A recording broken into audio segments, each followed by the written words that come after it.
set me free. Oh, if you are a leader and you lead because of power, if you take away from the poor man and you leave them just to suffer, oh, if your life not in line with the will of God, you must earn the searchlight reward. If you want to make it into heaven, my friend, live right and serve the Lord. Oh, if you are a leader and you lead because of power, if you take away from the poor man and you leave them just to suffer, oh, if your life not in line with the will of God, you must earn the searchlight reward. If you want to make it into heaven, my friend, live right and serve the Lord. Oh, if you are a leader and you lead because of power, if you take away from the poor man and you leave them just to suffer, oh, if your life not in line with the will of God, you better serve the searchlight inward. And if you want to make it into heaven, my friend, live right and serve the Lord. Search me, oh God, and know my heart. Yes, try me, oh Savior, know my thoughts, I pray. See if there be some wicked ways in me. Oh, cleanse me from every sin and set me free. If you are a leader and you lead because of power, if you take away from the poor man and leave them just to suffer, oh, if your life not in line with the will of God, you must earn the searchlight inward. And if you want to make it into heaven, my friend, live right and serve the Lord. Oh, if you are a leader and you lead because of power, if you take away from the poor man and you leave them just to suffer, oh, if your life not in line with the will of God, you must earn the searchlight inward. If you want to make it into heaven, my friend, live right and serve the Lord.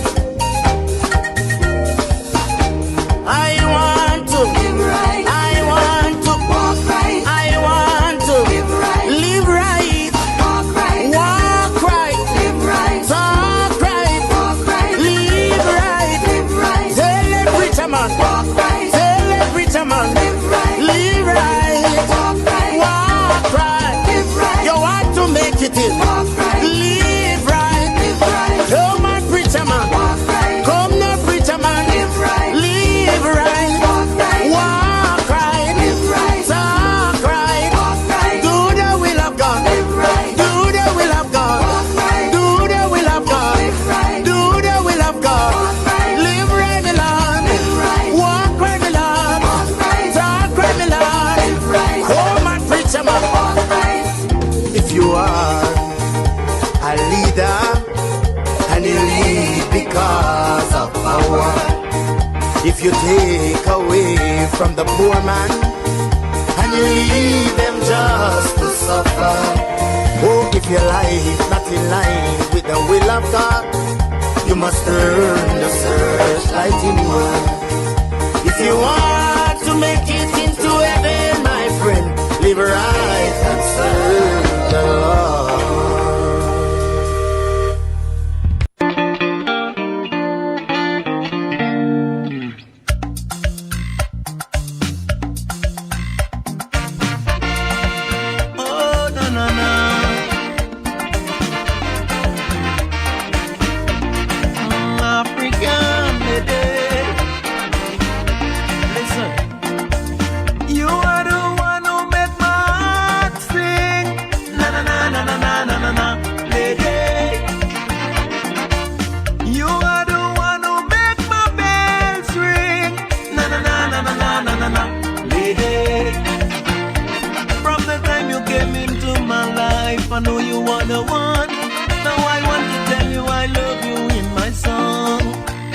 African lady. Lord, big man love you. Big man love you. Big man love you. I man love African lady. Hey, big man love you. Big man love you. Big man love you. I man love. Yeah. Oh na na na.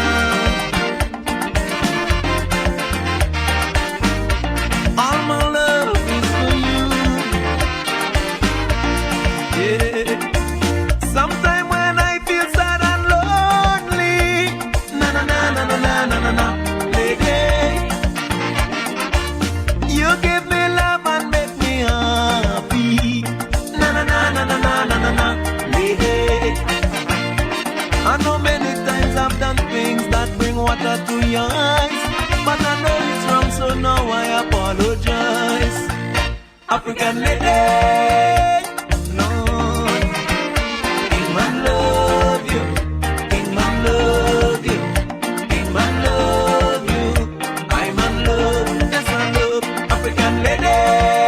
Hey, King man love you, King man love you, King man love you, I man love God. There's no other one like you. Oh mama, oh, oh mama, oh mama, oh,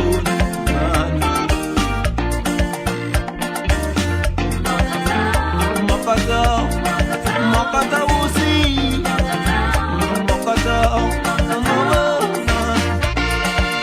Lord, Lord.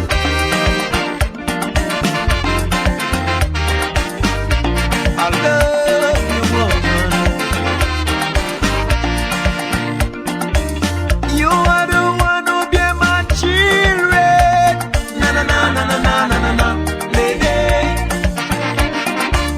You always try your best to care them. Na na na na na na na na na, lady. You're the mastermind of a strong and happy family. You're the sole protector of my legacy. African lady, Lord, King man love you, King man love you, King man love you, I man love, tell you again, African lady. Hey, King man love you, King man love you, King man love you, I man love, Lord, Lord. You're Makata, Makata, Uzi. You're the lily of my Good night to you, Grenada, Carriacou, and Pity Martinique. Once again, it is time for Talking Points. My name is Sheldon Scott. I'll be here with you up until the 10 o'clock hour, maybe a little after that as well. And of course, we'd like to say a special good night to all the listeners via the various mediums. Those of you listening via, Noise Radio 94.9. Those of you listening via Sister Isles in Carriacou, 92.9 FM. Those of you who are joining us on the YouTube, those of you joining us on the Facebook, we say a very special good night to you. Of course, it is International Women's Day. And as such, we must say a special, special, special good night to all the women of the nation, all Grenadians at home, overseas, out in space, wherever you are. We say a happy International Women's Day to each and every one of you. And we hope that you have had a fabulous day and that you will continue to have a fabulous evening into a fabulous night. All right, so it is Talking Points. We say a special good night. Hey, Zayla, good night to you. Zoe, good night to you. Exalia, good night to you. Yeah, good night to you. Deshaun, good night to you. Neela and Namara. Hope all of you are having an excellent night tonight. You know, let me touch our next one for the ladies. Yeah, let me touch our next one.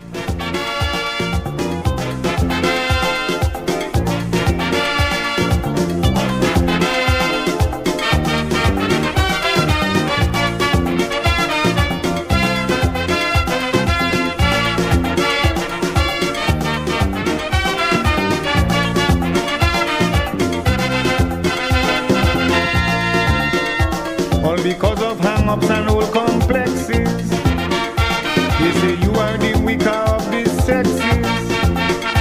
But don't you fall for that thinking, my sister.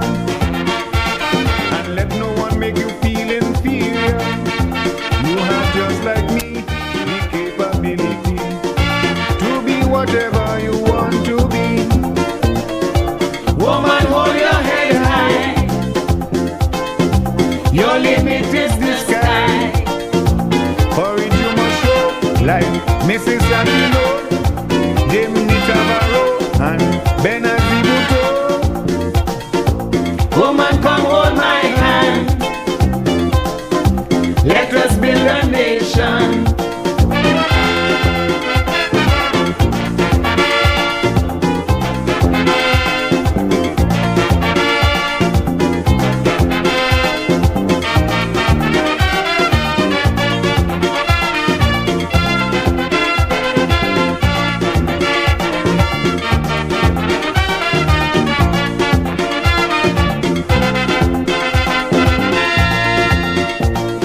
Don't be a victim of tradition, and just be prepared to stay in the background. This is a new era, my darling, when women the world over are rising. Don't sit down and ball, it is a man's world. Woman, maximize your potential. Woman, hold your head high. Your limit is the sky. Yes, indeed, huh? You could be a queen, like Jan Celestine. Show woman power, like Florence Joyner. Woman, come hold my hand. Let us build a nation. So a happy International Women's Day to each and every one of you out there. To the women and to the men supporting the women, eh?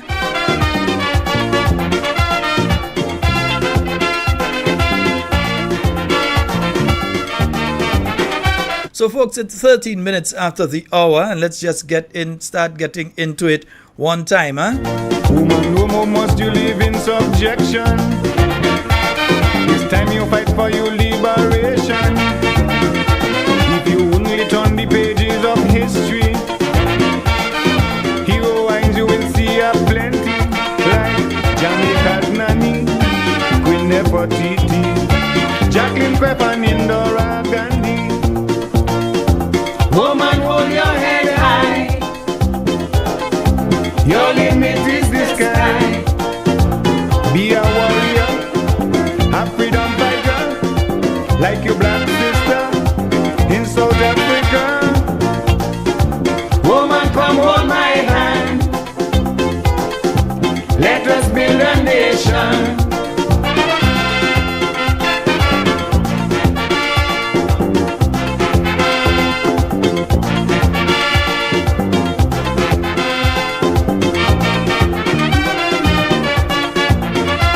Alright folks, so remember tomorrow that motocade is going to be taking place. Let me just pull it up here for you all to see. Yes, so the motocade is going to be taking place tomorrow for Orlando Thomas, a Form 5 student of the Grenada Boys Secondary School. He has been diagnosed with mandibular retrognathis and also has to do a jaw surgery. He is in need of urgent medical attention. So that is taking place tomorrow. They're starting 7:30 a.m. sharp. We're asking each and every one of you that can to give generously for this young man, brilliant young guy. And just in case you may not be able to meet them with the motorcade, you want to contact us. Yeah, you could call 414-7123. Yeah, 414-7123. Yeah, today it's somebody else's child. Tomorrow, you never know. Knock on wood, yeah? You never know. It could be yours. All right? So, the motorcade is going to be starting up there in St. John, going to St. Mark, St. Patrick, St. Andrew, St. David, and coming down and ending at the Sugar Mill roundabout. So, again, the motorcade is going to be starting in St. John, going to St. Mark, St. Patrick, St. Andrew, St. David, and ending at the Sugar Mill roundabout. All right, so it's in aid of Orlando Thomas, a Form 5 student of the Grenada Boys Secondary School. So he has to do some surgery. He has been diagnosed with a problem with his jaw and so on. He has to do surgery, so he's in need of urgent medical attention. You could understand what it's like to be a teenager. You're just around the time when you're supposed to be writing your exams and so on, and you're faced with this medical issue. You need the assistance. So folks, help. And again, to those of you who have the who are dealing with the intercall, try and assist through the intercall if possible. Yeah, I have to ask you all to do that if you can. Through intercall, try and help and see how you all can help. All right? Nice. Okay. All right, folks. And remember, it is a Friday night, so we do open the phone lines earlier. It's a Friday night forum. So we're discussing all different things tonight. It's the Friday night forum. The phone lines are open. We will be taking your calls and so on. Right? Nice. Yeah, let's go to the phone line. Hello, good night. Oh, okay. All right. Yes, indeed. Folks, I'll have to take that one definitely off here. I think I'm making out who's trying to get me there. But just remember, let me just put back this one here. Yeah, just remember the motocade, and let me just put it back up. Nice. Yeah, so let me see.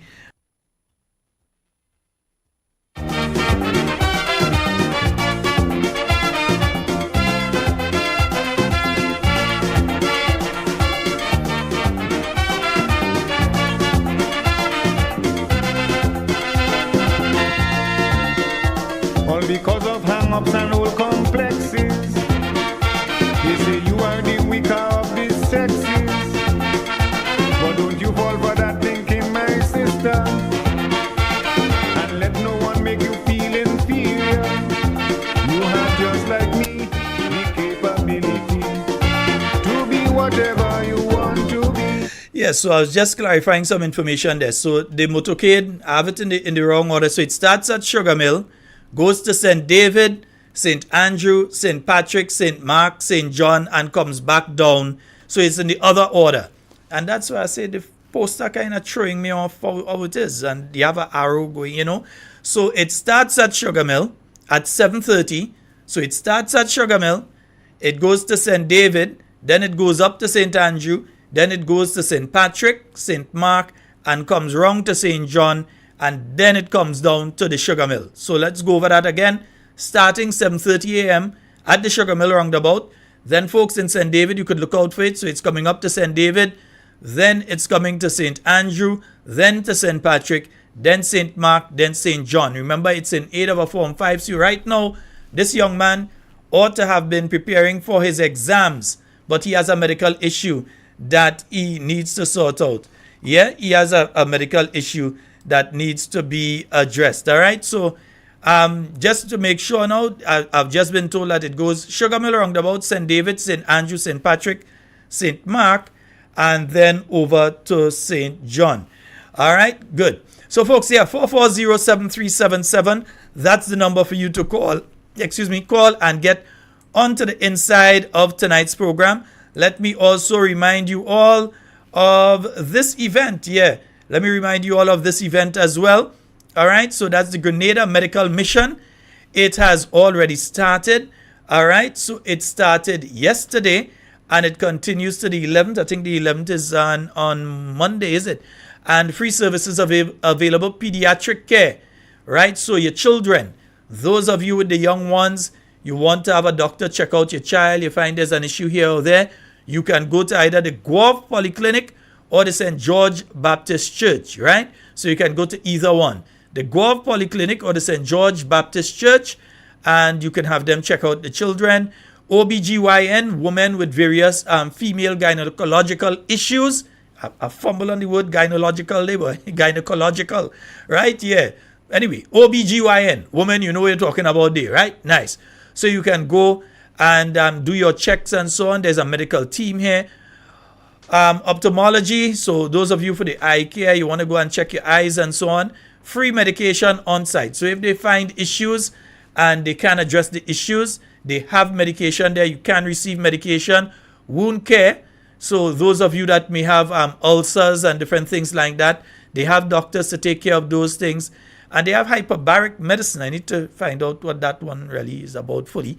Right? So they do home visits as well. You can call 423-1533 for appointments. So that's on March 7th, 8th. So it took place today, 9th, tomorrow, and 11th, Monday. Not on Sunday, but on Monday. All right? 9 a.m. to 5 p.m. at the Guelph Polyclinic and the St. George's Baptist Church.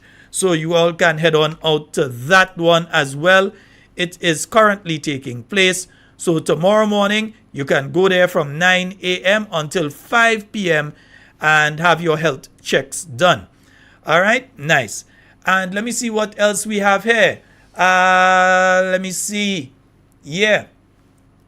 So, oh boy. Yes, this one is a bit way off, but I'll speak to it. PD4 Village Group of the St. David's NNP branch. They have a barbecue luncheon, and that's going to be taking place on Volley Gap, Windsor Forest, St. David's, by close to Paul's shop there. And that is going to be taking place on the 30th of March. So put that one on your calendar. It's going to be taking place on the 30th of March. Barbecue chicken, green salad, bread rolls, barbecue pigtail and all by. Yeah. So the people who like the pig, they are the pig too. Barbecue pigtail. So $20 for the barbecue pigtail, $15 for the barbecue chicken. So again, that's the PD4 Village Group of the New National Party out there in St. David. They're having that barbecue luncheon at Volley Gap, Windsor Forest. That's going to be taking place on the 30th, starting from 11 a.m. All right, and there are various other activities and are taking a while, so I've got to stay a little past 10 tonight. Yes, I definitely will. All right, I will have to stay a little after 10 tonight. So let me see what else we have here. Right, they have the St. Andrew Southeast NNP Youth Arm. They have their beach lime at Hope Beach in St. Andrew. That's taking place Saturday the 16th. That's next week, Saturday. So Saturday the 16th of March, starting at 10 a.m. until. All right. So they have free waters and oil down. And they ain't talking about the waters in the sea. They're talking about, fish waters. Nice. So they have free waters and oil down. Barbecue on sale. Well-stocked bar. Music by a popular DJ. A popular DJ does really get play out. That man is the best.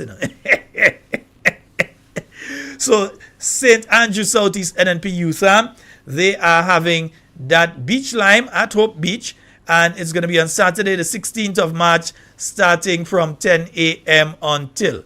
All right, so we're looking out for that one as well. What else? Hey, more activities, Yeah, more activities. Let me see what else is here.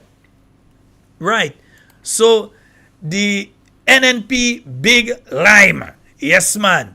So music, games, food and drinks on sale. That's taking place at Grand Mall Playing Field.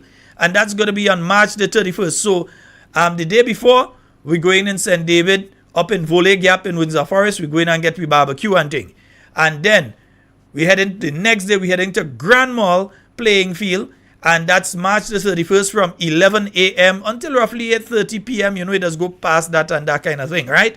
So music, games, food and drinks on sale.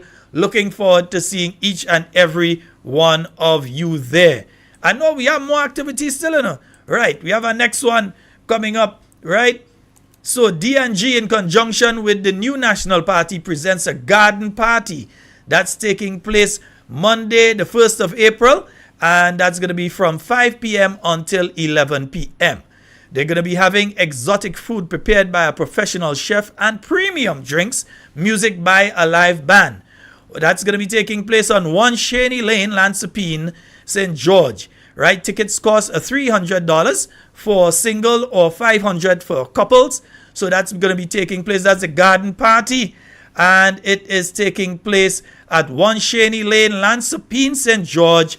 And that's going to be taking place on the first day of April from 5 p.m. until 11 p.m. As I said, they're going to have, when they say food, real food, all kind of food, and it's prepared by a professional chef and premium drinks.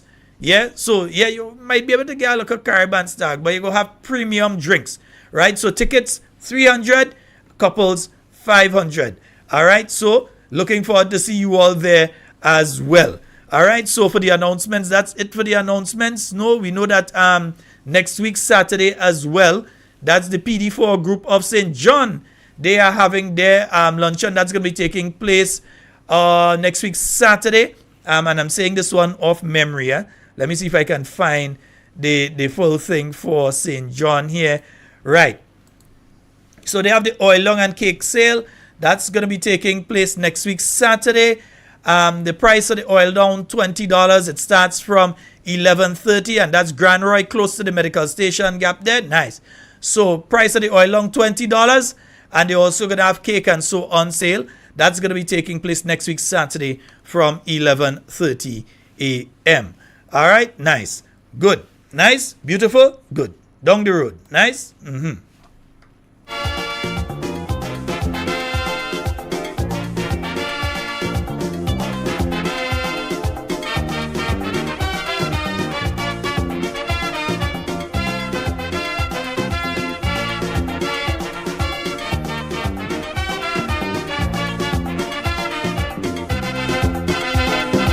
Folks, and this afternoon I got some very, very sad news coming out of Carriacou.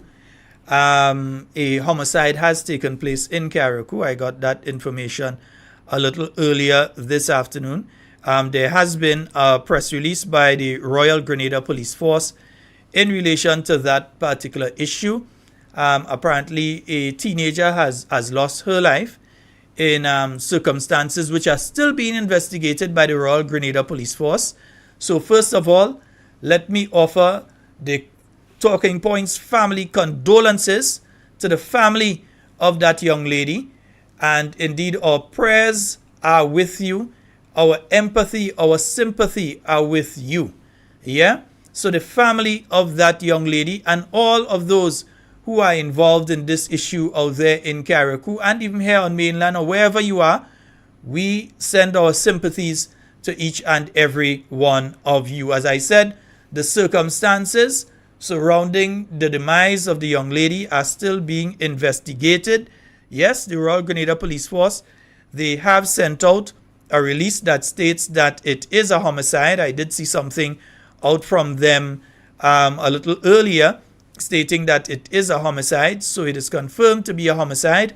I think that's number 5 for the year. I was hoping that we could make through this year without all that kind of, I was really hoping that we could get through the year.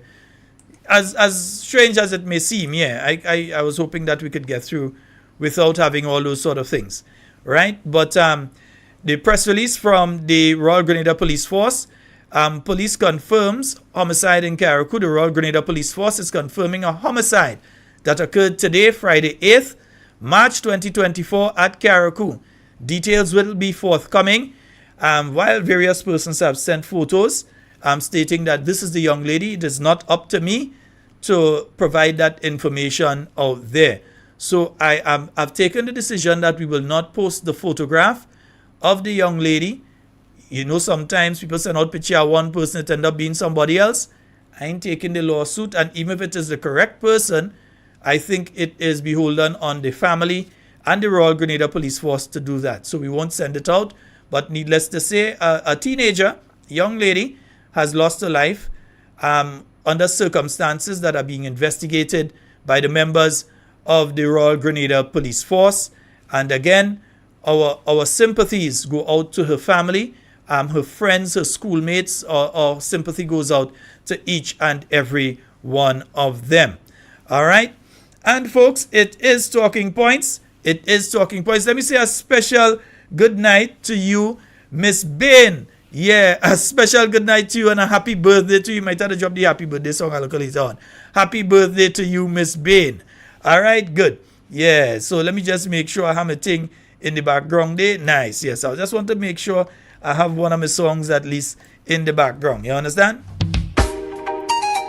Again, 4407377. That's 4407377. And 347-329-3101. I think is that the 5th murder for the year? I think it might be, you know. Yeah. And we've just started March, yeah? So please, we need to hold up on that. No, believe me, Grenada is known as the safest destination in the Caribbean. There's no safer. Grenada is known as the safest destination in the Caribbean. We are known as the most welcoming, the most peaceful people. Yeah? We cannot allow our country to lose that. So whatever we have to do, whatever each of us can do to maintain the peaceful nature of Grenada, let us step forward and do it. All right?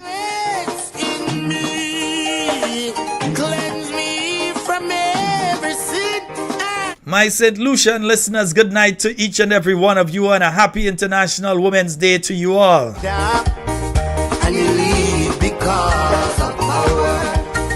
If you take away from the poor man, and you leave them just to suffer. Oh, if your life not in line with the will of God, you must learn to search like inward.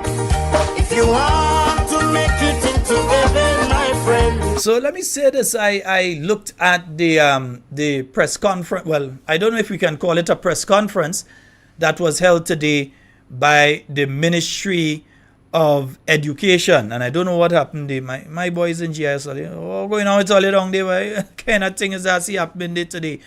Now, one of the things I recognize, I don't think I heard any of the media being able to ask questions and so on. I do not know because I did not see if any information was sent to the media inviting them to be part of the press conference and being able to ask questions. As we know, this government for the past 19 days, 20 days have been in hiding, and as such they are not opening themselves to questioning by the media. Yeah? Because for instance, if our Minister of Education had been open to the media, he may definitely have faced questions such as, what is the ministry doing to counteract some of the negative behaviors that are taking place in various schools around the island? Yeah, around the island. Don't think that your child's school doesn't have some of what you're hearing going on in other schools. All of them have it. Bar none. All have it. Yeah? Whether it's illicit substances being brought onto the school compound by some students to give to other students and so, to sell to other students and so, whether it is that they're bringing prohibited items onto the compound outside of the illicit substances, like knives and other things that can be used to injure, maim, or even kill other individuals, whether it is gambling taking place in some schools. Yes, all of these things taking place in some of the schools. Gambling and that sort of thing. All of these things taking place in nearly every secondary school on the island. If the teachers don't know and the principals don't know, I know. So I'm telling you, it's taking place in your school. So what is the Ministry of Education doing in relation to that? Who are they partnering with?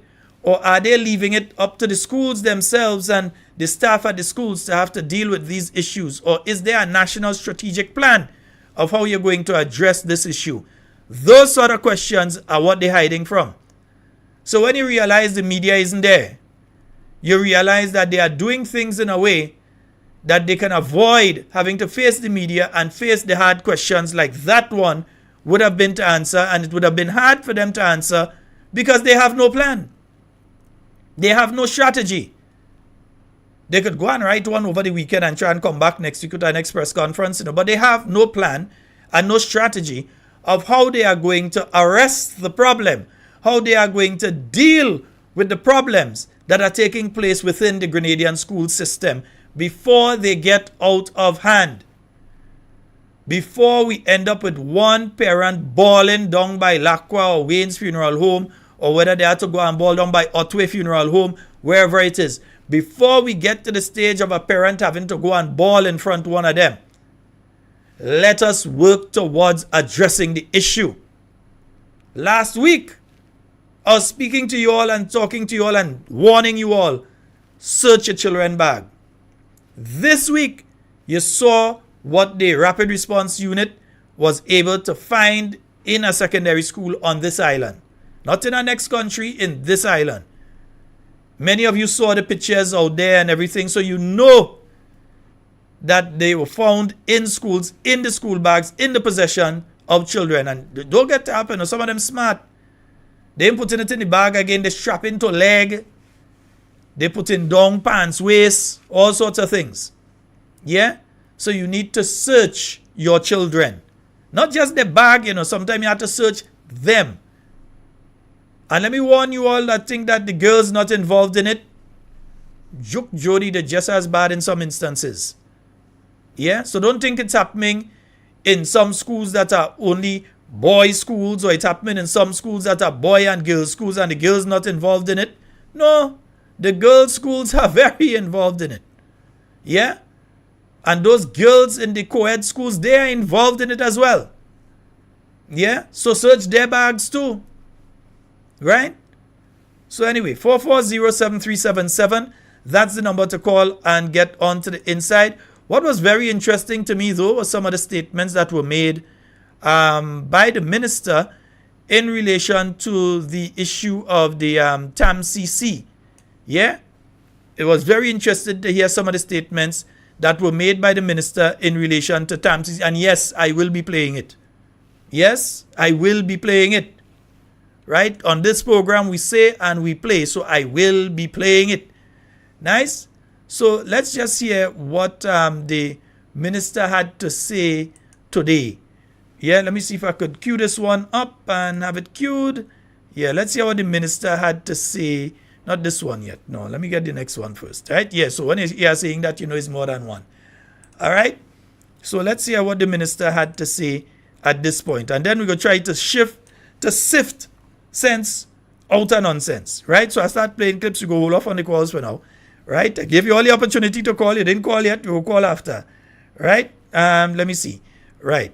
As part of the agreement that there will be the development and implementation of a collective bargaining agreement to take effect in January 2025, and that this was the last time we are going to arbitrarily continue to apply the payments negotiated with for Grenada Union of Teachers and public workers and just apply them to Tamcc staff. So we are hopeful that just as we have made good on our plans and our commitment to industrial peace, and just as the Minister for Education made good on his commitment to make representation to the Cabinet, the fruit of which I've just explained, we are hopeful that the unions and the council will work together to ensure that their end of the commitment is kept, and that in 2025 we will have a new collective bargaining agreement to be powered financially by the college. Now, that is an interesting element, because the college is operating a financial model, and probably the chair of council can speak to that a little bit once I'm through. The college has a model that is not sustainable at the moment. All salaries and expenses for the college are paid by the government. Over 16 point something million subvention. We pay the Tamcc fees for tuition. And whenever increases come, the government pays them too. And the college, we hope, can become a lot more financially viable. And I know that's a mandate that the council has been actively and aggressively pursuing. So the chair of council can speak to that a bit more. But hopefully those increases can be in keeping with the council's ability to generate finances, generate revenue, and to pay same. Of course, government will always be prepared to assist wherever necessary. Yes, folks, I hope you all have listened carefully. We'll go over a bit of it again in a short while. The minister is saying that the financial model on which Tamcc is operating at present is unsustainable. In other words, Tamcc is not making enough money to be able to handle the increases and all these sort of things, and that government has to be stepping in and giving money to Tamcc.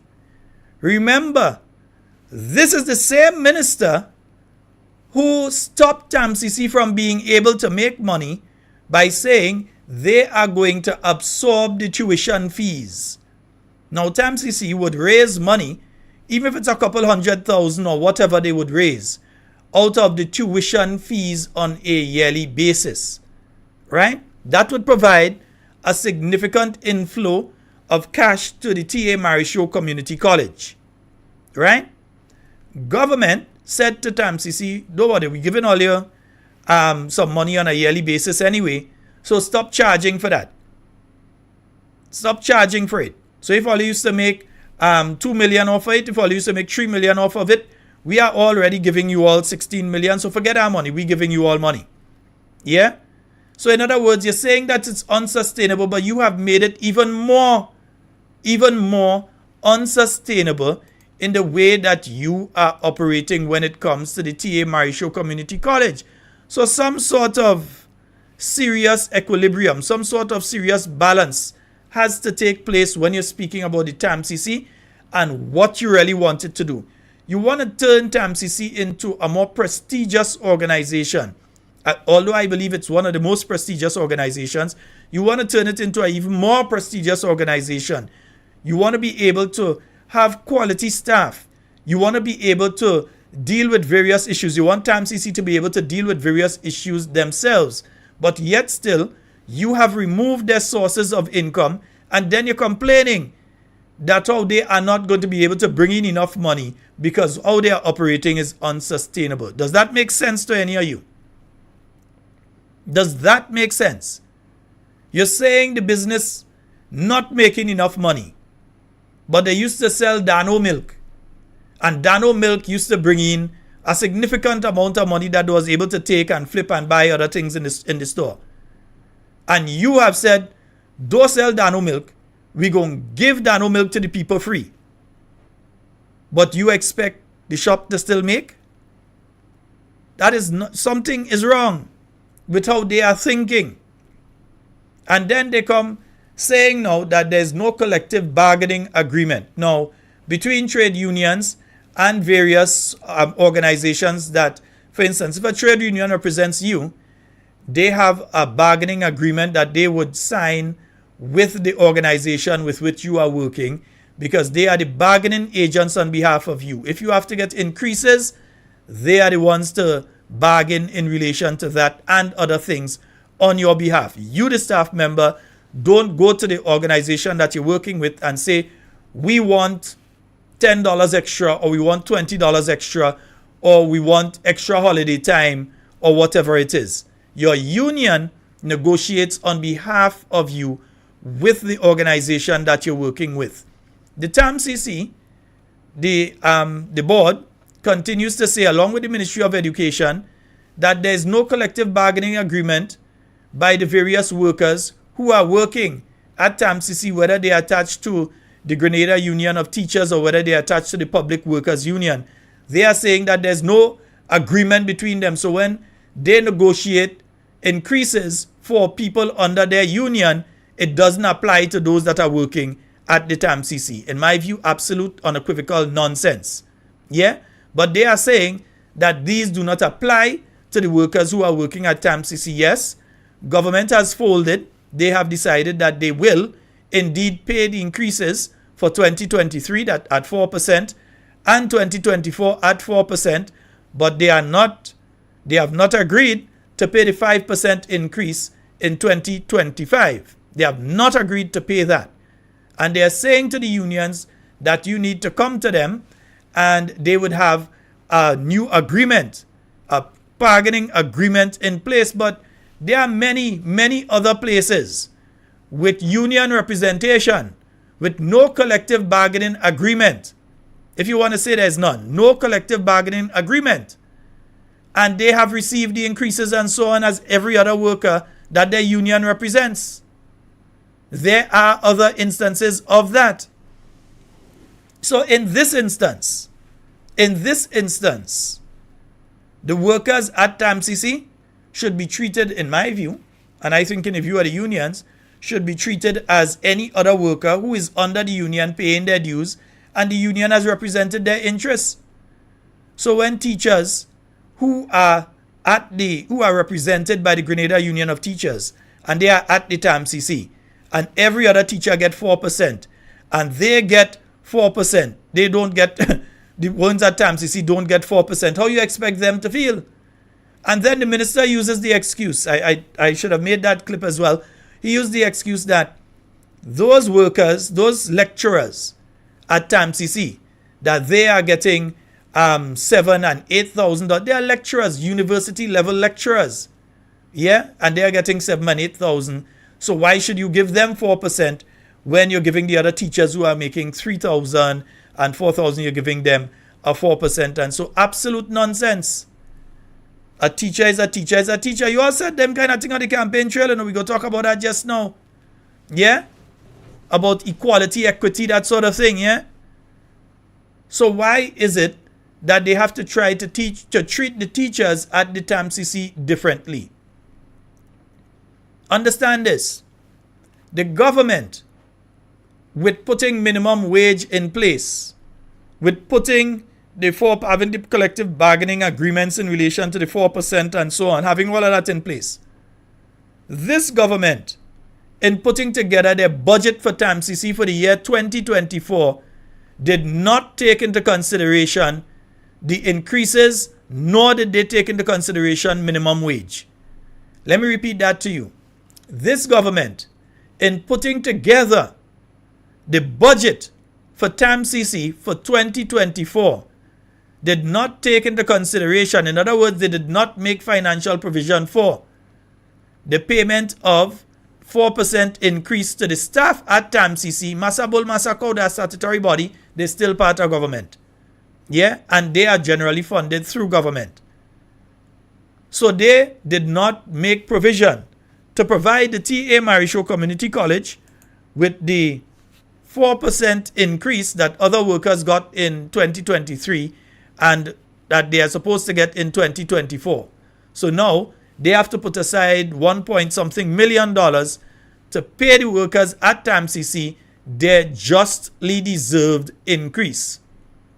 Then you have cleaners and other categories of workers at the T.A. Marisho Community College that are under not the Grenada Union of Teachers, but they are under the Public Workers Union. And those workers did not receive their increases either. I mean, just the name of the union that represents them, the Public Worker Union. So they are representing workers who work within the public sector. Whether directly or indirectly, they are working within the public sector. And as such, they have their just due. So they have to receive, if they are not at the level for the minimum wage, they have to be brought up to the minimum wage.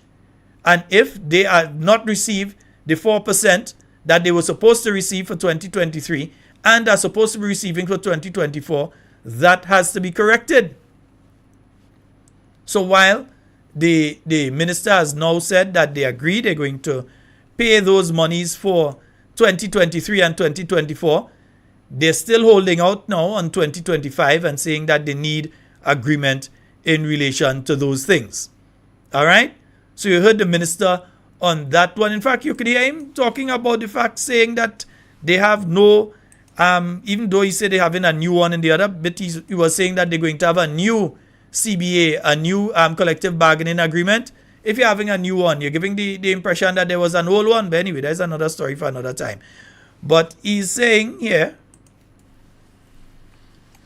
And so I want to highlight that there was no and there is no collective bargaining agreement between the Tamcc Council, that is responsible for managing the affairs of the college since it's a statutory body.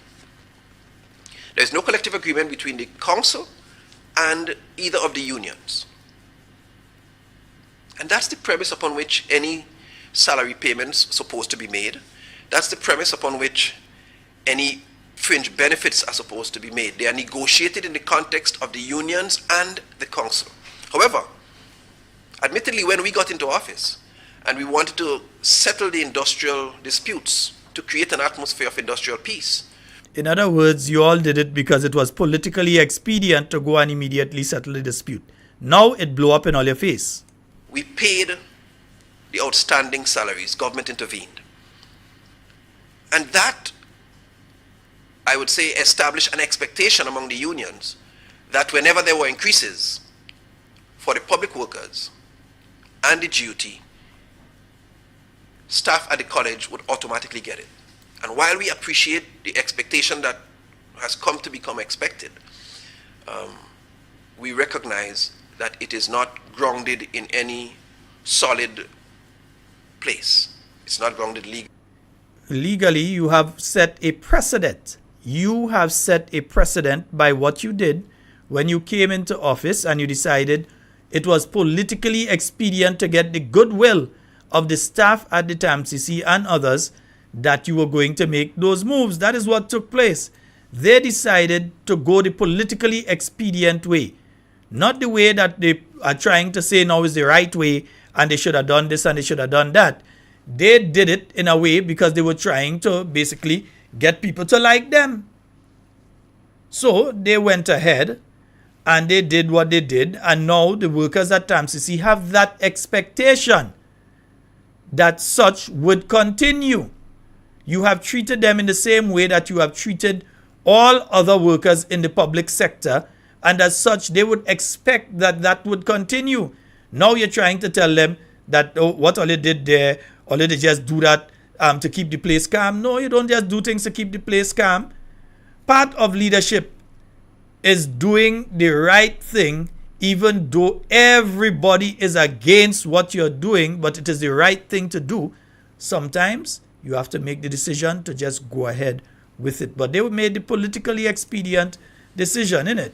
And so I want to highlight that there was no and there is no collective bargaining agreement between the Tamcc Council, that is responsible for managing the affairs of the college since it's a statutory body. There is no collective agreement between the council and either of the unions. And that's the premise upon which any salary payments are supposed to be made. That's the premise upon which any fringe benefits are supposed to be made. They are negotiated in the context of the unions and the council. However, admittedly, when we got into office and we wanted to settle the industrial disputes to create an atmosphere of industrial peace, we paid the outstanding salaries. Government intervened.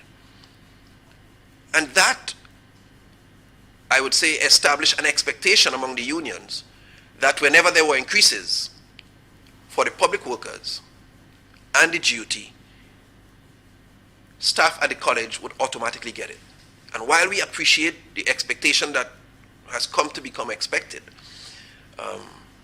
and only realize he kind of grinning when he's saying that part. Anyhow, we recognize that it is not grounded in any solid place. It's not grounded legally, and it's not bound by any collective bargaining agreement. Yes, folks, 4407377. But today as well, and I want to congratulate the cooks. Yeah, the cooks stand up strong. And cooks, you are getting your money. Yeah, man. The cooks are getting their money. But let me warn you all cooks that they're still trying to underpay you all. All right? So let me go over it here and I go show all you where they're still trying to underpay all you. All right? Nice. Yeah. So let me just bring this here. Yeah, they're trying to underpay all you still. So don't take what they give, but let them know that they ain't reached to the minimum wage yet when it comes to all, yeah? All right, so let's see what he's saying here. Nice. The charges have been removed and everything is positioned to work well. The schools will be compensated, so there will be no lasting losses to schools to subsidize the programs. The other matter has to do with the cooks and the salaries. There has been some complaints in the public domain about cooks and the fact that their salaries have not been adjusted with effect from January 1. Well, we are aware that the minimum wage order took effect on January 1. Notwithstanding that, there were some challenges that required clarity and clarification between the Department of Public Administration, Legal Affairs, for the correct interpretation of some matters pertaining to some categories of workers. As you appreciate, when you have new legislation that's coming in for the first time, there are always going to be areas of gray that you have to take time to iron out appropriately, because that's going to, the interpretation has to stand thereafter for several years, except there's another policy change. And so, coming into the end of last year, there was a negotiation between the union that represented the cooks and there was an agreement to have an increased salary. Now, there had to be clarity given as to whether or not that increase should take place before the minimum wage or after the minimum wage adjustment. So we didn't want to proceed without that clear directive from the appropriate authorities. We don't just preside over those things because we need a proper interpretation. And so there were elements of back and forth to have the clarity received. I am pleased to report we have since received the clarification being sought, and cooks will receive the increase in wage consistent with the minimum wage, so they will receive no less than the 1,200 minimum, and they'll also receive the 4%, which I think was part of the negotiated sum sometime ending last year, going forward. For those who have not received it yet, I'm reliably informed, and probably P.S. Francois may be able to give us some more current update as the Chief Financial Officer within the Ministry of Education as to where that is. But they will be receiving the adjusted payment, we hope, by the first bi-monthly this month, March, so that this issue will be put to rest with the increases. And they will also receive retroactive for those that they missed for January, February.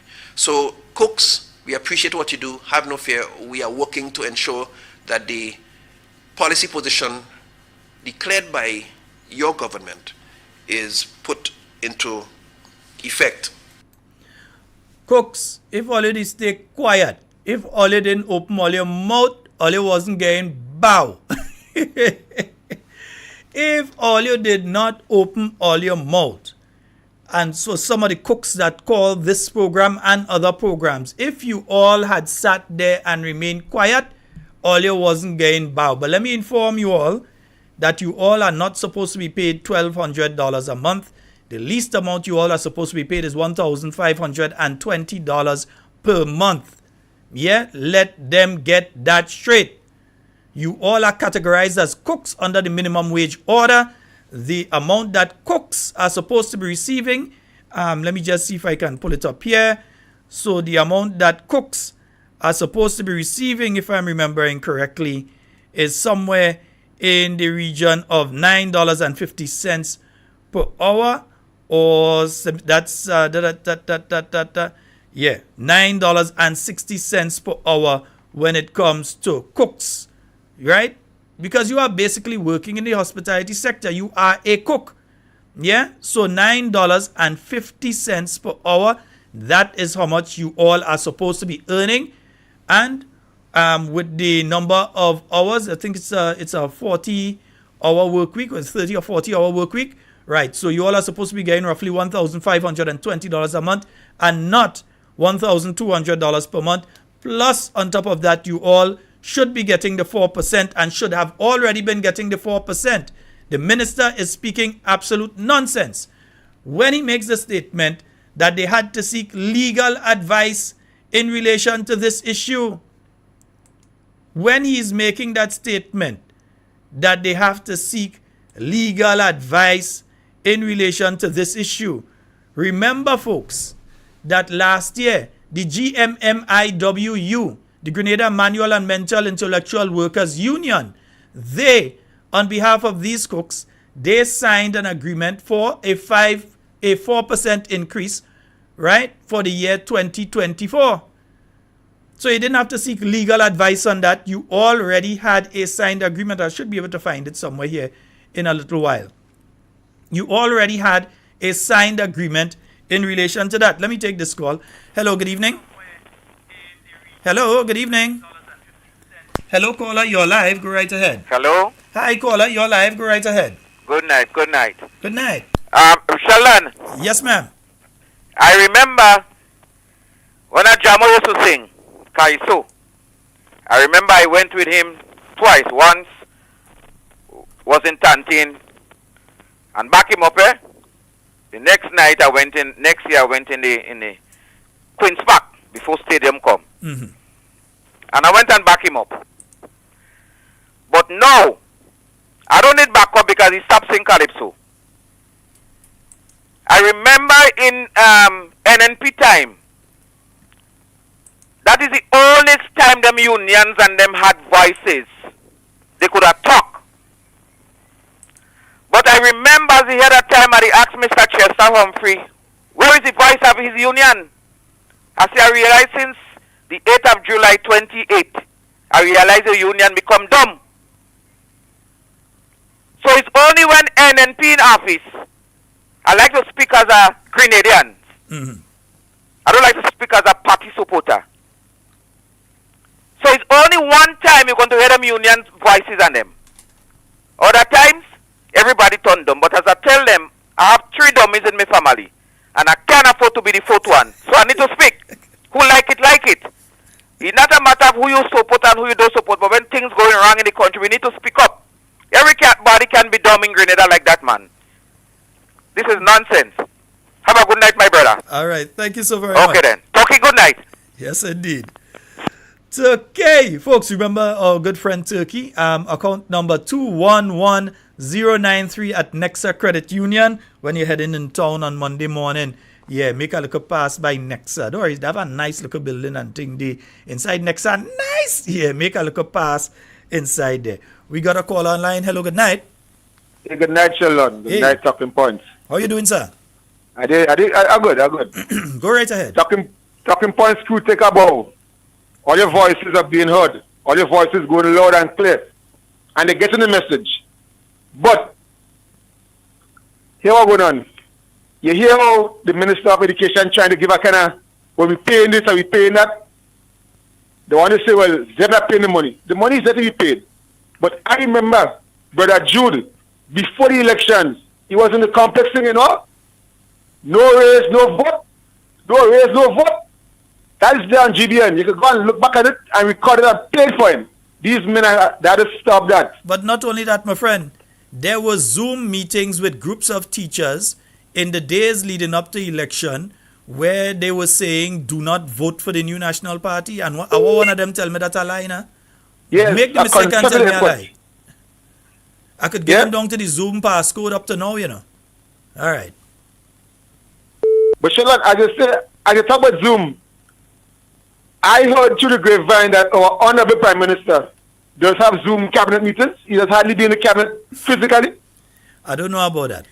I hear it now, and if that is true, I don't know about that. We have a leader by avoidance anyhow. Fellas, keep it up. All keep right, it up, trust me. Later. Right, bro. Antonito. Folks, let me play this one for you because I want to know why they still have to get now. The workers, remember these cooks, they did not get the 4% for 2024 and they were still being paid under minimum wage. I've showed you it's $9.60. Yeah?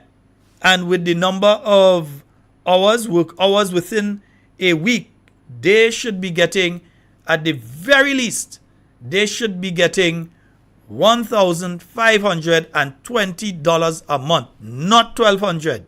Yeah? Not $1,200. Let me take this call just before I play this other clip here. We got a caller. Good night. Hello, good night. Hi, good night. Good night, good night, good night. Good night. Yes, ma'am. Sheldon, good night, and Talking Point family, good night. Good night and congrats, Cook. Yes. Well, I'm thankful to know that they come up with this. I just listened to them to the press briefing or whatsoever. And I'm thankful that they come up with that $1,200. Mm-hmm. But Sheldon, I have my facts. That $1,200, we don't standing up for that $1,200. You hear? I still, who cooks we want to happy over that $1,200? We not standing up for that $1,200. We have to get $1,400 or $1,500. $1,520. And you see that new, exactly. You see that union there, Christine and Aska. That's what they want to sign for. You hear what I tell you? I have my facts. When we go out to labor, we know how much money we have to get. So as we cooks, yes, we're thankful for that $1,200. But that is disrespectful for we these cooks and them. We don't stand up for that because I have my rights and I know my rights. And as I done say already, I don't care what it take us. We deserve we good pay and we will stand for it. This $1,200 with the same money with the Imani and other, just imagine somebody now coming to work with cooks who working 19 years and 20 years and giving us $1,200. Nah, we don't stand up for that. So we union, we're collecting we money. They better go back to the board and give us with $1,500, please. They better want to resign back because I don't tell them already. We know what's going on. We don't stand in for that $1,200. We not no little children. Yeah? So I don't know where they come with this $1,200. And if they had us to give us that $1,200 from since the 1st of January, they would have given us that $1,200. But what happened? They know definitely that we don't deserve $1,200. We over $1,200. That is why they didn't start to pay us the money yet, because they know the agreement and everything was already signed for we $1,500. So now because we stand up and talk now, they feel they go chuck anything for we the cooks. Never. We standing for the right. Two cooks who don't want something for that business now. But we don't accept that $1,200. Give us what we have to get. They know that. They know we don't deserve that. Give us what we have to get. I'm thankful, but the union, and that is why I want the union them to listen. Call a meeting with us, the cooks and them. They don't call in no meeting with us. They don't telling us nothing. They only going behind we back and only doing all what they feel. They collect me money, call a meeting with us. Just when they go in meeting with them and they tell them what they have to tell them, come and tell us. Come and tell us what they say, so we could stand up and we could say, yes, we pay them with money. So we don't stand up for the $1,200. We want money what we deserve. You hear? Yes, indeed. That is what I have to say. Good night. All right, my dear. Yes, folks. Yeah, no, the people, and they have to understand something. Yeah? They are considered to be cooks. Yeah? All during the campaign, all it was behind them, you know. So they are considered to be cooks. And if they are considered to be cooks, and all you're considered to be crooks. But if they are considered to be cooks, you all have to pay them at the rate of $9.50 an hour. Because they are considered to be cooks under the minimum wage order. They are cooks. $9.50 an hour. We know that the work week in Grenada is at 40 hours. So you're speaking roughly $380 per week. Yeah? You have to pay them $1,520 a month. All right? If they want to stay there, and or you could start by taking that to go get all of the rest retroactive. Let me hear this one here from MTV News.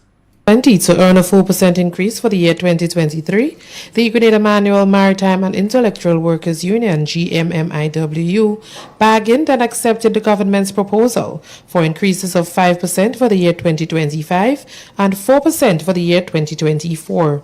Grenada Union of Teachers and the Royal Grenada Police Force negotiating teams are among the bargaining units that represent different categories of workers within the public sector who already signed the agreement, making this agreement the third successful discussion in recent weeks between the government and unions. Acting Labour Commissioner Sparkle Grenade Courtney ratified the agreements and thanked both parties for concluding negotiations at this level, anticipating that other bargaining units would soon settle with the government negotiating team. This is the easiest part of it. I know the difficult part came before actually negotiating, and I just want to congratulate you and ask that you continue along this path where you are able to negotiate and come to agreements. The GMMIW is the fourth largest bargaining agent within the public sector, representing workers at the Mount Rural Estate, Laura Estate, and unestablished cooks attached to the school feeding program. President General of the union is Oscar Williams. Williams is satisfied with the cordial way in which negotiations were conducted and concluded. What I want to say is this: it wasn't easy, but at least we reached at this point. And one of the things I want to highlight is that I want to congratulate the GNT team for during the negotiations, we were able to get, I think it's nearly 30% for grade 2 cooks. Understand me? I think the salary went up very high, understand me? And we feel very good about that. Negotiations on fringe benefits with this and other public sector unions and staff associations are currently underway. Reporting for MTV News, I am Tonya St. Louis. Right, thank you so very much, MTV News. I had to borrow your clip for tonight. Yeah, so I don't understand. What legal thing you needed to go through before the people could get the 4%? You had a signed agreement since May last year. You all signed another agreement in December of 2023 in relation to fringe benefits on behalf of these workers. Did they get their fringe benefits? January come, did they get their fringe benefits? February come, we in March, did they get their fringe benefits? And then you had to look at the gray area. What gray area? Stop talking nonsense. Stop lying to the Grenadian people. Gray area. We had to look at the gray area in relation to the issue. We had to look at the gray. What gray area was there? Right? The minimum wage order. This is the minimum wage order, people. The minimum wage order speaks to workers in the hospitality industry. Yeah? And as far as I'm concerned, the cooks, they work in the hospitality industry. They are cooks. And as such, their salary should be $9.50 per hour. And let me pull up the calculator for them, man. Yeah, we pull up the calculator for them there.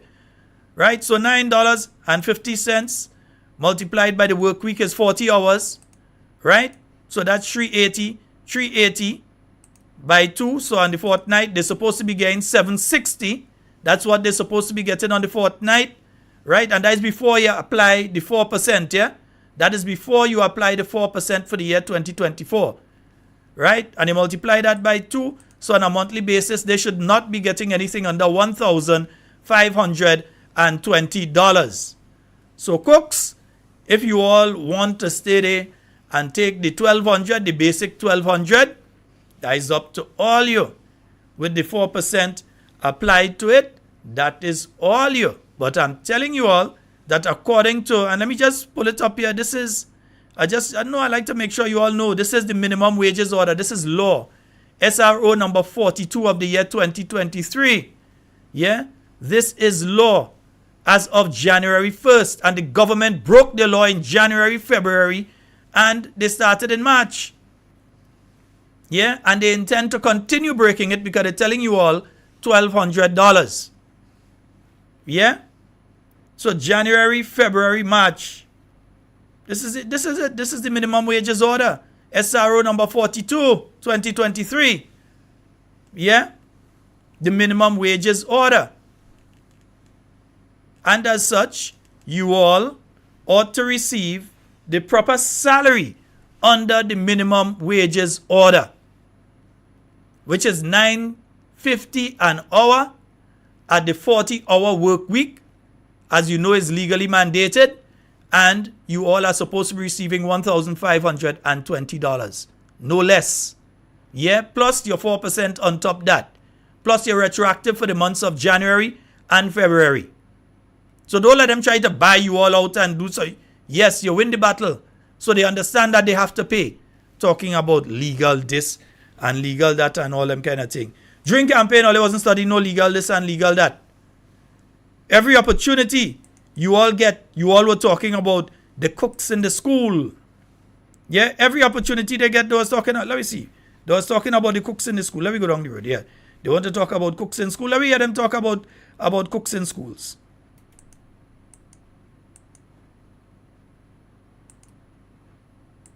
You are doing a job that is associated with the establishment where you work. And you should be paid just like any other worker, whether they cook, maid, gardener, cleaner. What? They should be paid whether they what? I didn't hear you properly, Mr. Prime Minister.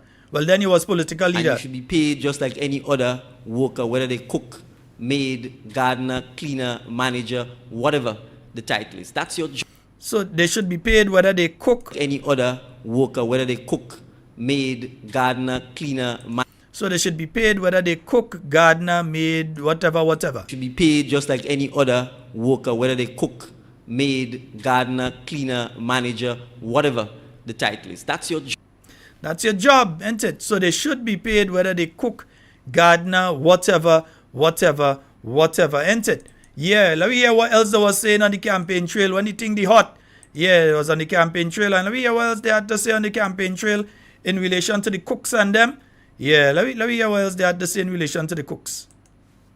And so we need to make sure that, in fact, we look at this openly, objectively, and that we have a minimum living wage that our citizens, particularly some of our vulnerable persons, who provide work, for example, in domestics, maids, etc., can earn, the cooks in our schools and so on. The who?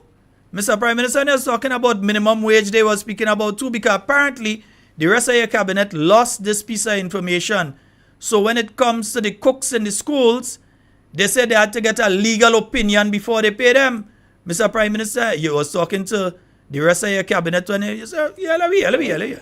And that we have a minimum living wage that our citizens, particularly some of our vulnerable persons, who provide work, for example, in domestics, maids, etc., can earn, the cooks in our schools and so on, can earn a basic living. There's one other aspect. That they could earn a basic living. I tell all you, that man used to brush his teeth with honey. Yeah, he used to brush his teeth with honey when he come in and talk in them meeting and them. Yeah, he used to brush his teeth with honey. At this openly, objectively, and that we have a minimum living wage that our citizens, particularly some of our vulnerable persons, who provide work, for example, in domestics, maids, etc., can earn, the cooks in our schools and so on, can earn a basic living. There's one other aspect. So why is the situation that the cooks in the school had to go and make all this noise if you understood that there was a need to create a new minimum wage that they would benefit from? That today, your minister is saying that before they could have paid them, they had to go and seek legal requirement because there was a gray area. The only thing gray was probably the here and ears, because there is no way that any of them can convince me that they ought not to have paid the cooks starting in January at the new minimum wage that is there in the minimum wage order. I tell you, during campaign, they knew everything. They knew everything. They knew all the people that needed help and needed assistance and everything. But now, these same people have to be fighting to get what they were promised. Yeah, what they were promised. Right? Yeah, let me hear them again. You're voting for one party or you're supporting another party. So I want to give you the assurance, particularly those workers who are not unionized, who doesn't have anyone to champion, the cooks in school, or cleaners, or domestic workers, some of the security personnel. At the time, politically, you didn't realize that the cooks had a union representing them. You say people that don't have unions, well, they have maybe they do have, but they have a union representing them, and then you say, nah, let me hear. You're voting for one party or you're supporting another party. So I want to give you the assurance, particularly those workers who are not unionized, who doesn't have anyone to champion, the cooks in school, or cleaners, or domestic workers. Well, look at that. The cooks in the school couldn't depend on you to champion for them. They had to call this program, and they had to call other programs. They had to be on Shaggy nearly every morning. They had to call on GBN. They had to call all different stations in order to put their plight forward, because while others were given the minimum wage, the cooks and the cleaners in the schools were left out. And right now, you all talking about the cooks, but the cleaners sit down there and they're quiet because they are not receiving the minimum wage either. You have some of them that are still receiving just over $300 on a fortnight, and the minimum wage says that that is illegal. You're speaking about people that clean in some of the schools and other facilities, and they are receiving under the minimum wage on a monthly basis. So all you knew a lot of things on the campaign trail. But when it comes now to to actually implement and put your money where your mouth, well, not your money, but put the money where your mouth was, you all forgetting. Yeah, you all for forgetting. one party or you're supporting another party. So I want to give you the assurance, particularly those workers who are not unionized, who doesn't have anyone to champion, the cooks in school, or cleaners, or domestic workers, some of the security personnel in Grenada, a lot of people who do odd ends and jobs to make a living, that the National Democratic Congress will examine and raise the minimum living wage across all sectors so that we can help begin the process of lifting more and more Grenadians out of poverty. And imagine those same Grenadians had to come and fight all you, had to come and make noise and different things. So they knew very well when they're doing things, they know what they're doing, ain't it? And they know what they're doing? No, they said a lot on the campaign trail, you know, boy, papa, yo.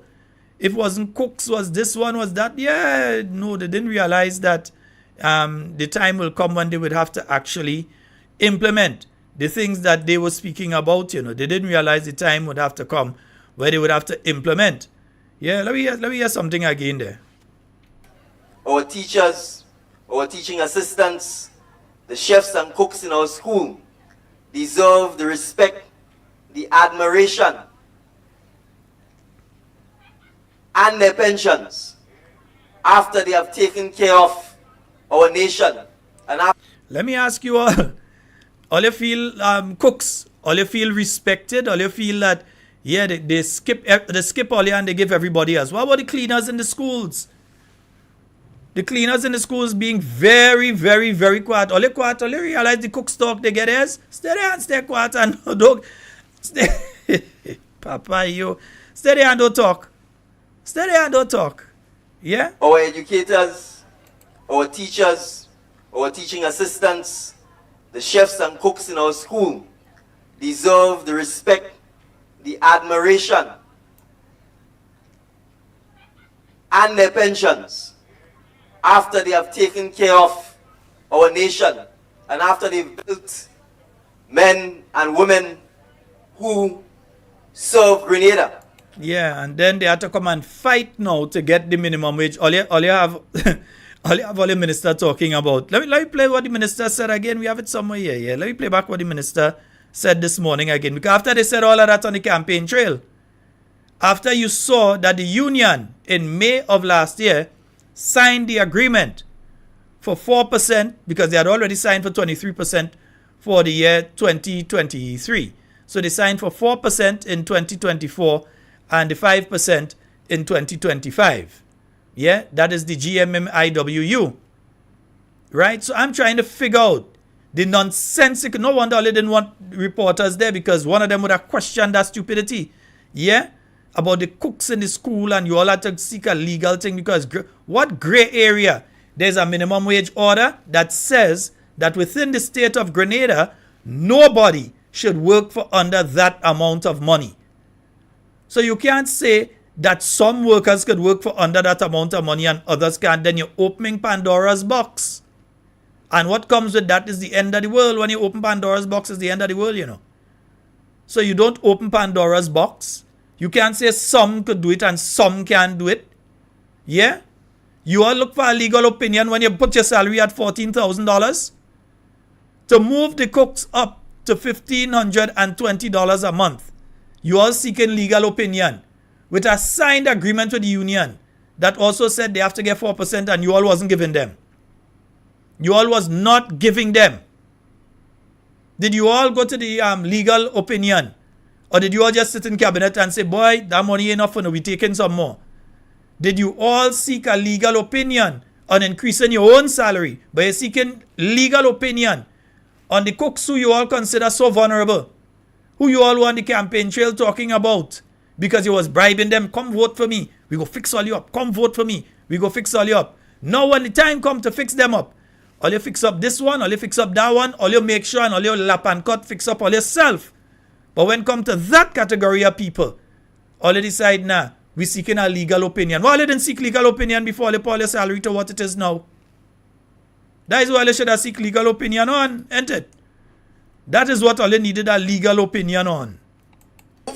And everything is positioned to work well, the schools will be compensated, so there will be no lasting losses to schools to subsidize the programs.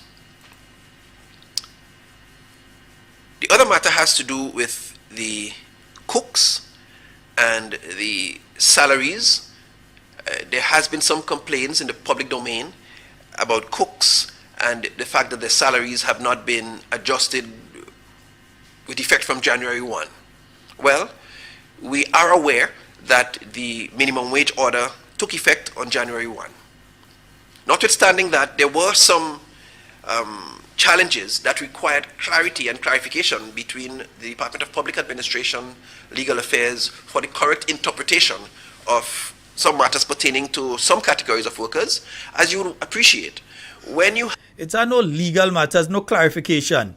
Within the state of Grenada, according to the SRO that was passed and enforced on the 1st of January 2024, no worker, none, zero, no matter what category you're working in, should be working for under, as long as, monthly, right, should not be working for under $1,200 a month within the state of Grenada.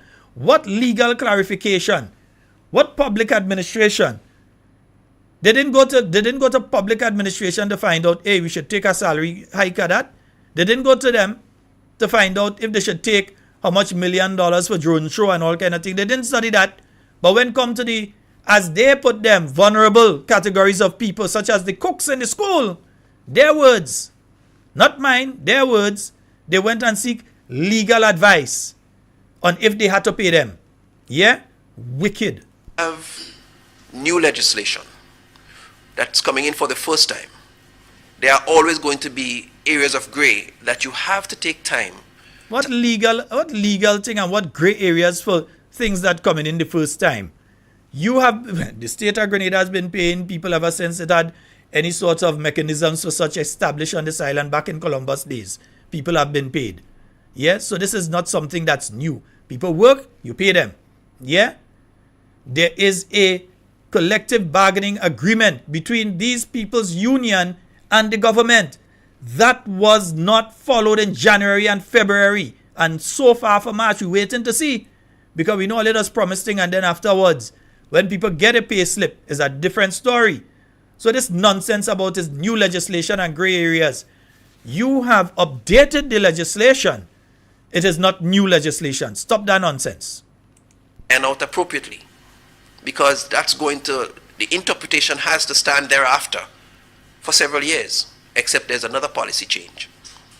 And so, coming into the end of last year, there was a negotiation between the union that represented the cooks, and there was an agreement to have an increased salary. Now, there had to be clarity given as to whether or not that increase should take place before the minimum wage or after the minimum wage. Absolute nonsense. The bottom line is the minimum wage is 12. Any salary increase have to bring people either to or above 1,200. So to say whether it's before or after, you're talking nonsense. And that the Minister of Education, and anyhow. Adjustment. So we didn't want to proceed without that clear directive from the appropriate authorities. We don't just preside over those things because we need a proper interpretation. And so there were elements of back and forth to have the clarity received. I am pleased to report we have since received the clarification being sought, and cooks will receive the increase in wage consistent with the minimum wage, so they will receive no less than the 1,200 minimum.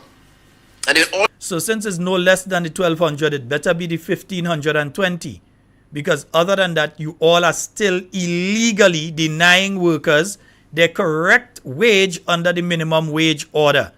You should have had something in that to haul all you before a court when all you are not doing it.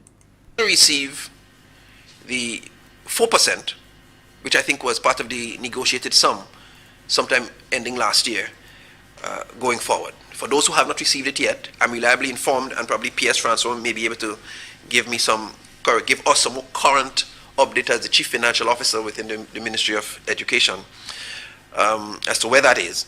But they will be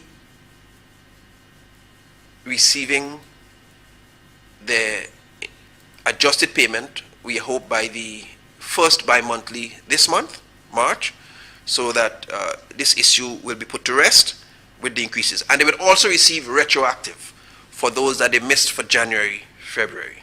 So cooks... But he doing like if he doing some favor by paying retroactive. Legally, you have to pay retroactive. Don't say paying retroactive like if you're doing the cooks a favor. You ain't doing them no favor. Because they were supposed to be paid that since January, so you owe them.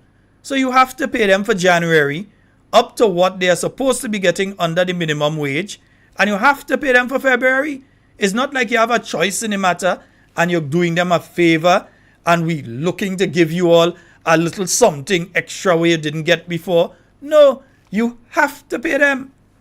It is not something like you have a choice in relation to and oh, they're going to get their retroactive. And saying that like people go believe, wow, them cooks and them getting real money, boy. No, boy, you're still underpaying them. You all are still underpaying them. Again, let's remember what they said on the campaign trail, man. Let me go to the campaign trail and hear what they had to say. Yeah, let me go back on the campaign trail, man. Let me go back on the campaign trail. In fact, we look at this openly, objectively, and that we have a minimum living wage that our citizens, particularly some of our vulnerable persons. Particularly some of our who? Particularly some of our vulnerable persons. Okay. Who provide work, for example, in domestics, maids, etc. Can earn, the cooks in our schools and so on, can earn a basic living. There's one other aspect. Yeah. So the vulnerable. So they're vulnerable. Okay, I thought it was only NNP used to refer to people as vulnerable. Yeah. Sectors.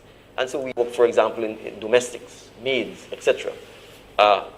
Can earn, the cooks in our schools and so on. The who? Can earn, the cooks in our schools and so on. So how come you knew that and the rest of your cabinet didn't know that? How come you knew that the cooks in the school needed that increase? But they had to call. Since the beginning of the year, they had to be calling this and other programs. They had to be threatening to strike. They had to go through all of that. And then your government had to get a legal opinion.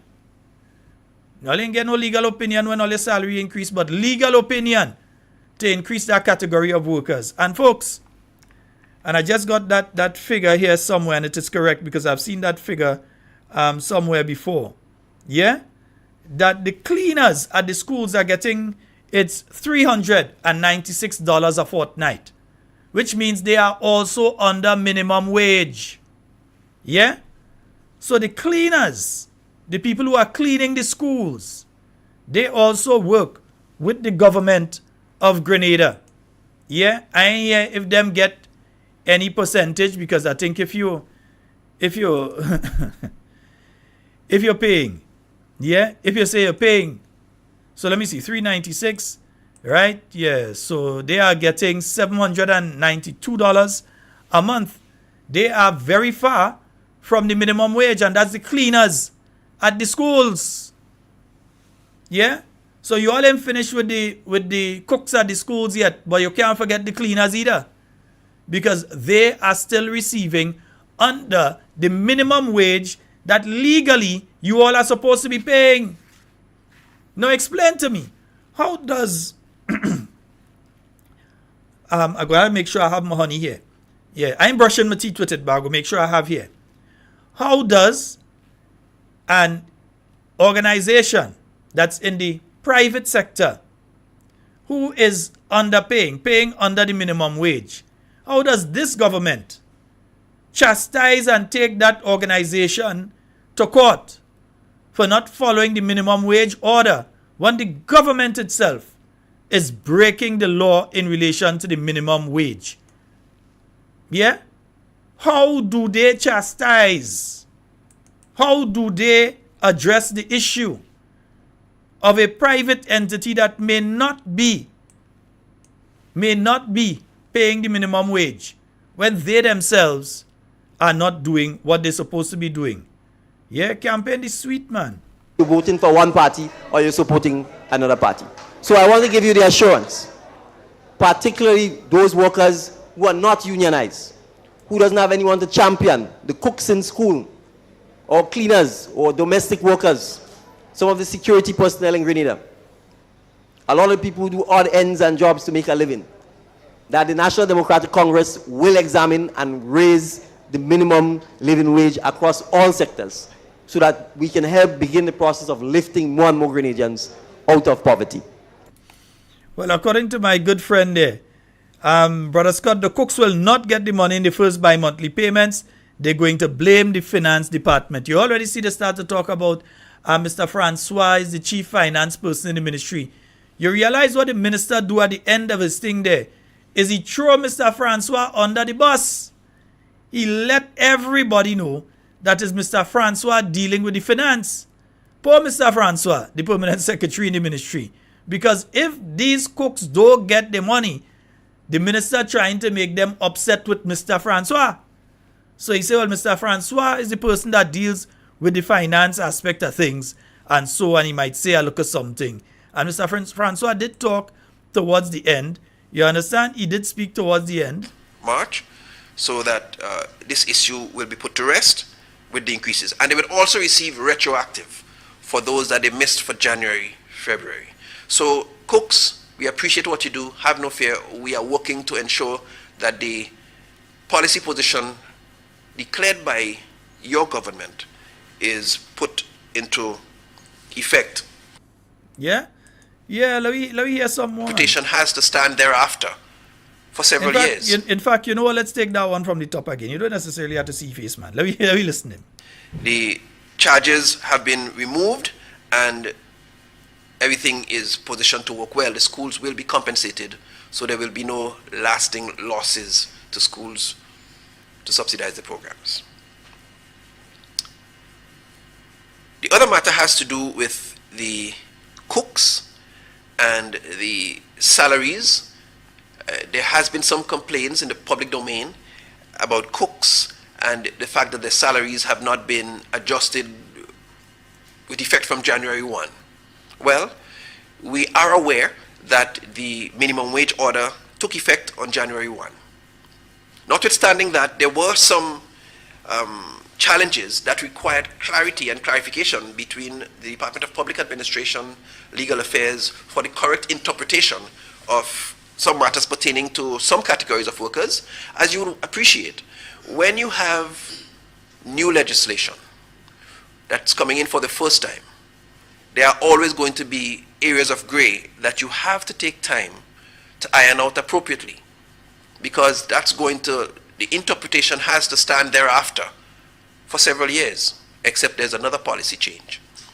Several years? It has to stand for 3 years, and it's every 3 years or so the minimum wage order has to be reviewed. So, yes, several years, making sound like if it's 20 years or something, it's going to stand for anyhow. And so, coming into the end of last year, there was a negotiation between the union that represented the cooks, and there was an agreement to have an increased salary. Now, there had to be clarity given as to whether or not that increase should take place before the minimum wage or after the minimum wage adjustment. So we didn't want to proceed without that clear directive from the appropriate authorities. We don't just preside over those things because we need a proper interpretation. But when it came to paying the Tamcc workers or refunding the teachers the money that they took from them, you didn't need no proper interpretation then. You just went ahead and do it.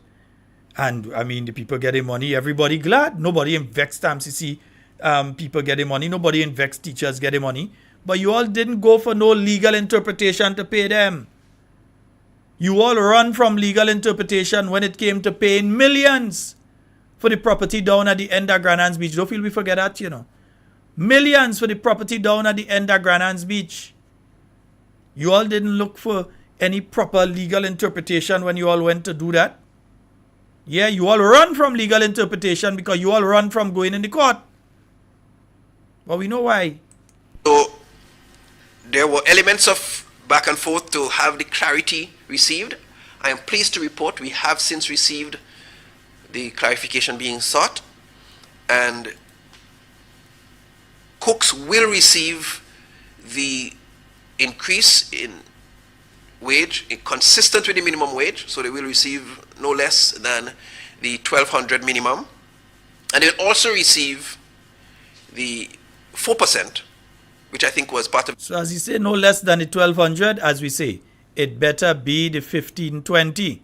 They are cooks. The minimum wage order is clear, right? $9.50 per hour by a 40-hour work week, and then we have the bi-monthly, so in every 2 weeks, and then we have the monthly, so nothing under 1,520.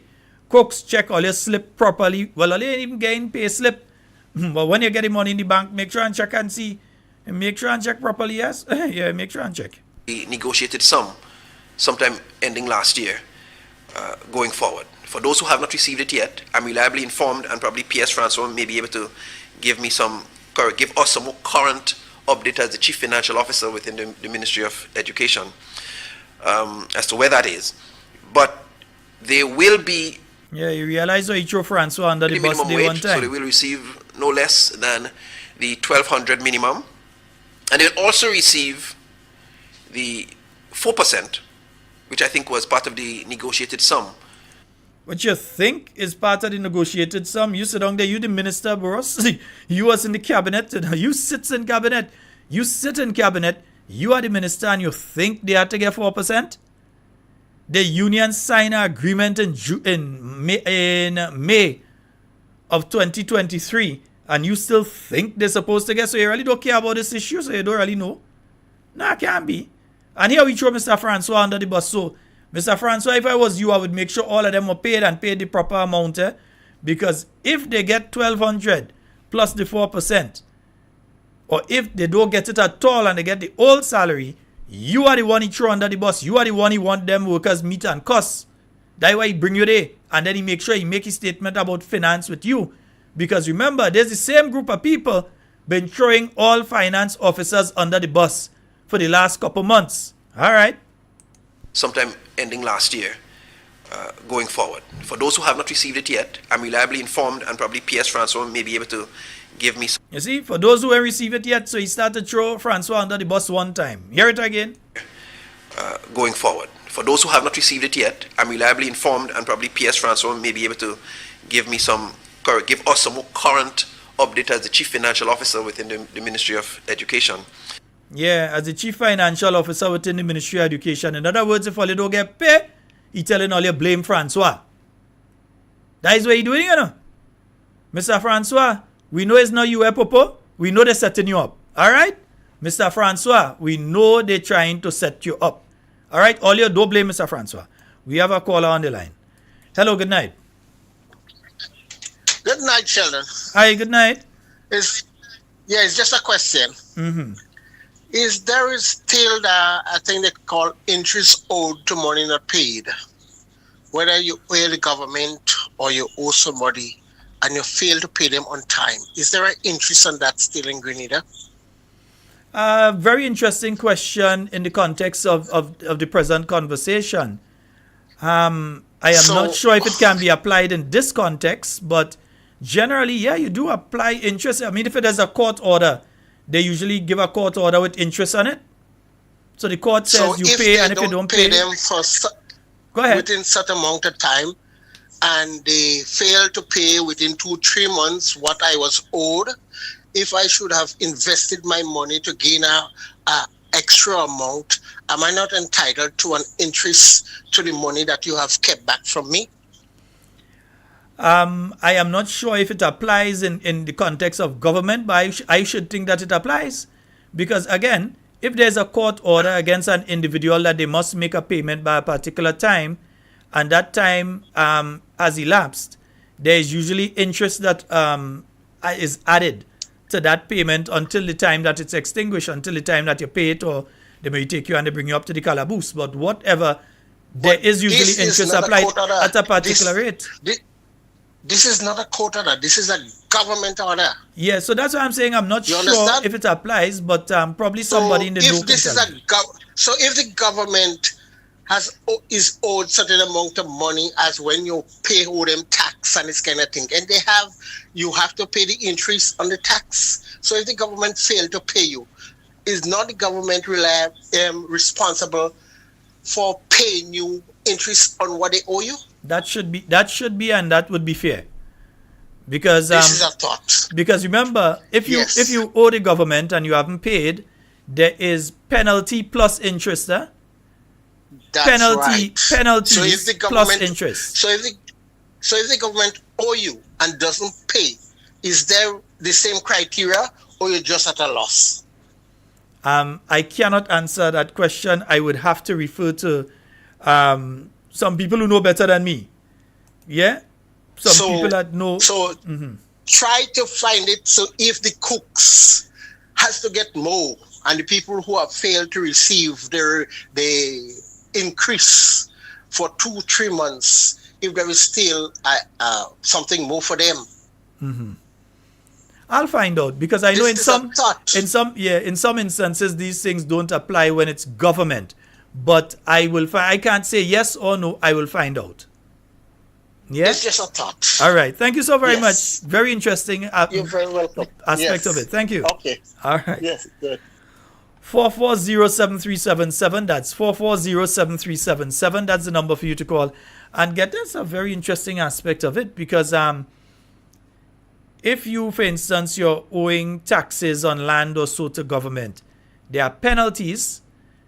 Penalties keep increasing over the period of time by a certain percentage, and you have interest payments on that. Should that apply in a case like this? I've never been a finance officer in a ministry, nor have I ever spent time in the Ministry of Finance. So I'll have to ask someone who is in the know to tell me a little better. I really don't know. All right? Yeah, I really don't know in relation to that particular one. Yeah, I'll have to find out from someone who knows better than me. I don't know.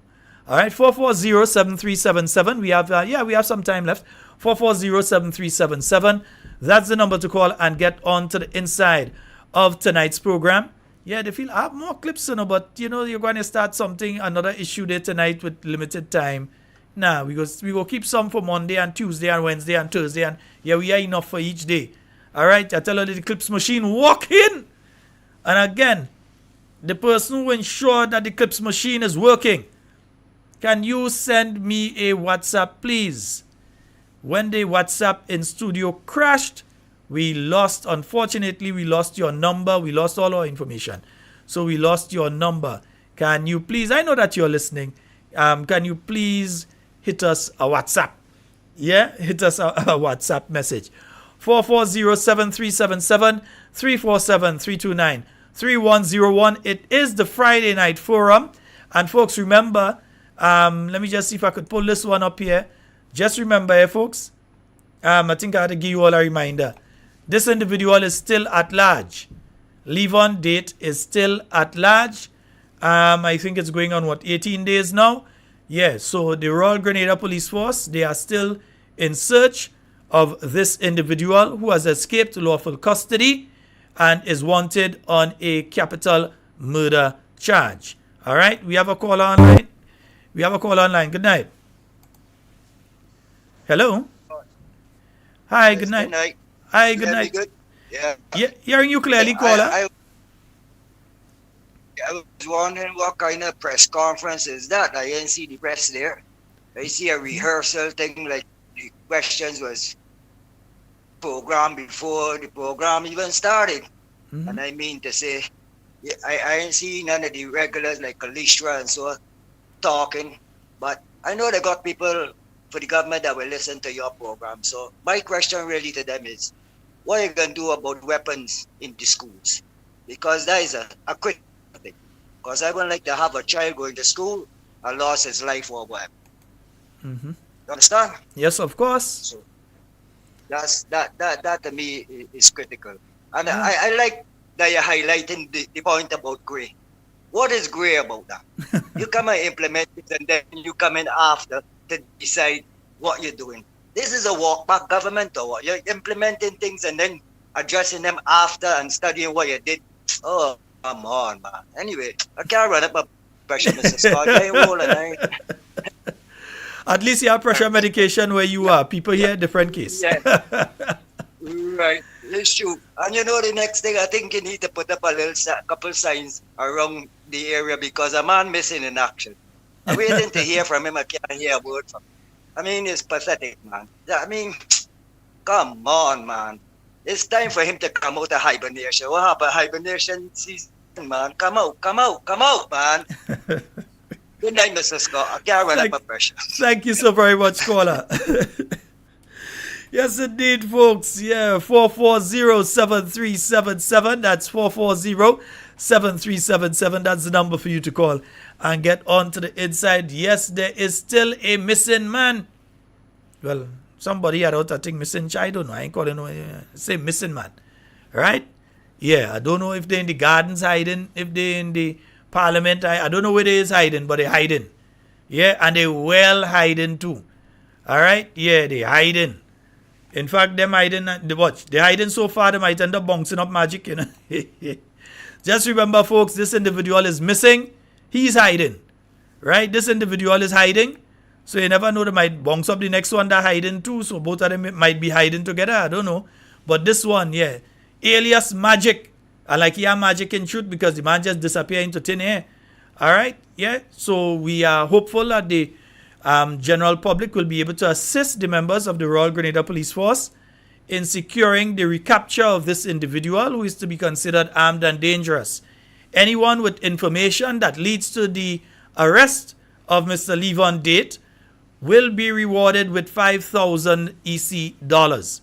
Yes, so there's a 5,000 EC dollar bounty on the head of Mr. Levon Date. So any of you who see him somewhere and you make sure you give the police the information that is him, you're getting $5,000. Quiet. They ain't letting the public know it's you one thing. They getting you a $5,000 quiet. You give them your name, you let them know, hey, I see the man there, ting.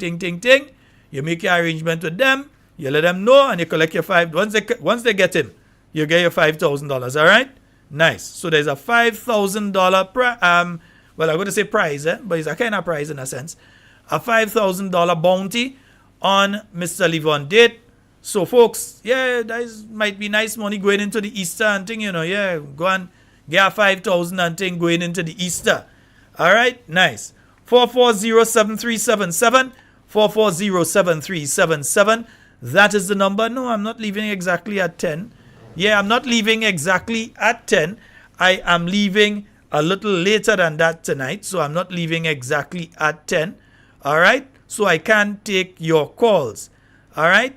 So we spoke about the issue at the TMR Show Community College, the nonsense that's taking place there at the back end. Imagine, they actually did not budget. They did not budget for any salary increases at the TMR Show Community College. So they created a budget knowing that you have minimum wage. So any workers within the system at the Tamcc, not may have to, not might, they have to get the increases to bring them up to the minimum wage. And also that you've negotiated for the 4% increase and so for the year 2024, yet still that was not reflected in the budget that was put together for the TMR Show Community College. That is incompetence. Incompetent, want to say that is incompetence is incompetence. Yeah, and folks, I want to play something for you all right now. It's going to take a few minutes, but let me play this for you all. I'm not leaving right now, but let me play this one for you all. It is from earlier tonight. Yeah, let me get a nice lady talk for the ladies for International Women's Day. Let's hear a nice lady talk to the women for International Women's Day. So listen to this lady here. Before I do the salutation, I just want to make sure and say something before I forget, if you will permit me, Madam Master of Ceremony, Mistress of Ceremonies. It is a political caucus, but it's not a political caucus. Why? Because it embraces women and parliamentarians of whatever political background that you are. So it is a forum in which we strive to make it though political, as apolitical as possible, because we embrace everyone. Thank you.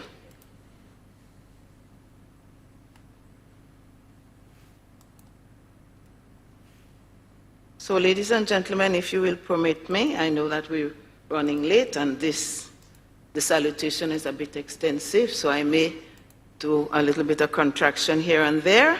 I want to recognize my dear friend, Senator the Honorable Gloria Thomas, Minister for Social Development, Community Development, Housing and Gender Affairs, other members of Cabinet, members of the Diplomatic Corps, members of the Judiciary, and other members of Parliament, to our guest speaker, Dr. Violet Udine Barito, Ms. Carvelet, Permanent Secretary in Cabinet, and other permanent secretaries, the staff of the Ministry of Social Development, to all of the representatives here from other organizations, to my sisters, all who are here, and to my brothers who are here in support of your sisters of Grenada, Carriacou, and Petit Martinique. A pleasant good afternoon. And of course, we couldn't end without addressing the awardees. A good afternoon to all of you.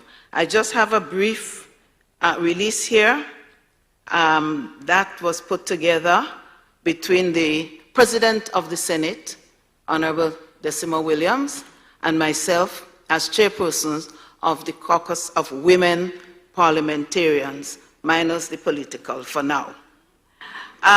We just wanted to say Happy International Women's Day 2024 to all women at home, here in Grenada, and Grenadian women abroad, and of course, all women worldwide. International Women's Day is not just a date on the calendar, but a day and a time for all to celebrate the indomitable spirit of women, to reflect on ways to continue moving forward, to extend solidarity with all women across the world. It is a time to acknowledge the invaluable contributions of women throughout history, as well as to underscore the imperative of collective action towards fostering an inclusive, equitable, and just society for all genders. As President of the Senate and Chair of the Grenada Women's Parliamentary Caucus, we recommit to the rise and leadership of all women.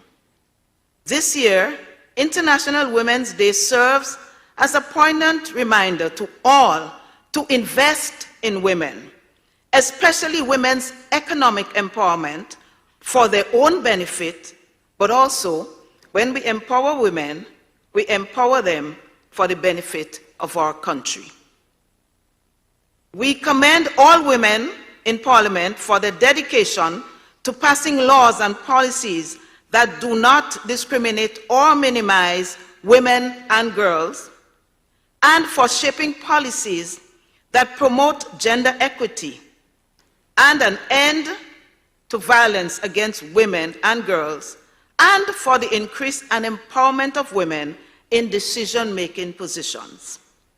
Last October, the Grenada Women's Parliamentary Caucus hosted a seminar on gender equality for all parliamentarians, male and female.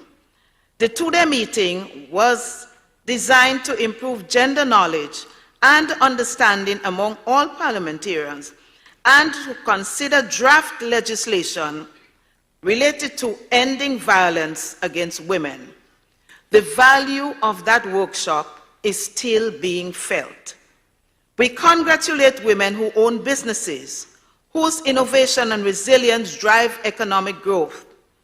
Women's innovation and entrepreneurship create livelihoods for themselves and opportunity for other women and men.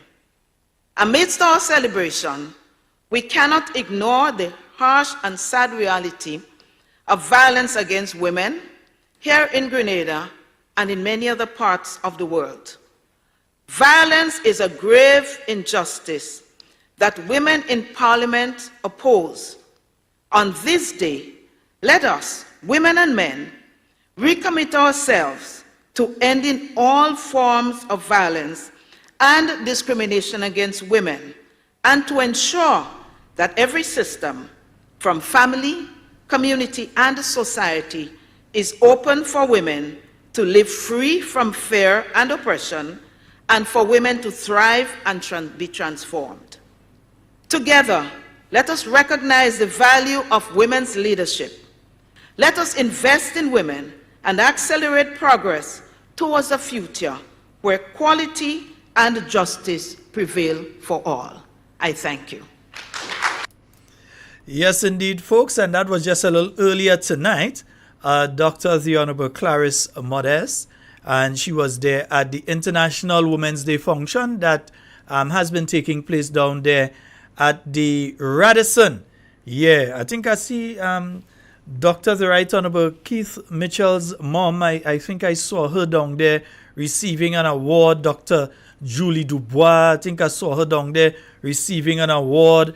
And folks, remember, on Sunday, the new National Party at the Grenada Trade Center will be having the International Women's Day function. That will be taking place this Sunday at the Grenada Trade Center. So contact your various constituency representatives so that they can organize for your transportation, or if you've got your own transportation to come on down. So there'll be several activities taking place there on Sunday afternoon. All right, folks. So unless I get a call right about now, I'm calling it a night. Yeah? So folks, going once, going twice, going 3 times. That is it for Talking Points for this week. And of course, we will be back, God's willing, with you on Monday. You may see Talking Points go live over the weekend if we do get the opportunity to broadcast the Women's Day activity taking place on Sunday. We may go live on the weekend to broadcast that. Otherwise, we'll be on Monday, once again, with Talking Points for each and every one of you. And folks, it's very sad that on International Women's Day, we have the murder of a young, bright individual out there in Carriacou, a young female out there on the island of Carriacou. Again, as we end, we send once again our sympathies and condolences to the family, the friends, the relatives, the schoolmates of that young lady that has lost her life, unfortunately so, in Carriacou under circumstances that are still being investigated. While the Royal Grenada Police Force have put out their notice saying homicide, the circumstances surrounding are still being investigated. Again, I'll call on people, especially as a young person involved in this, and families are hurting. So before we start with the speculation, let's wait to hear the full story, because in between the time that I first heard about it and the coming here, I heard about 4 or 5 different stories, and some of them don't even involve the same group of people. People are mixing up stuff. Let's wait, get the clear story in relation to this, and then see how things are moving forward. Folks, that's all the time for Talking Points this week. And everything you say and everything you do it safe and secure. Want to be speaking to and with you and not about you. And we're going out. Let me see. We will touch this one as we're heading out tonight.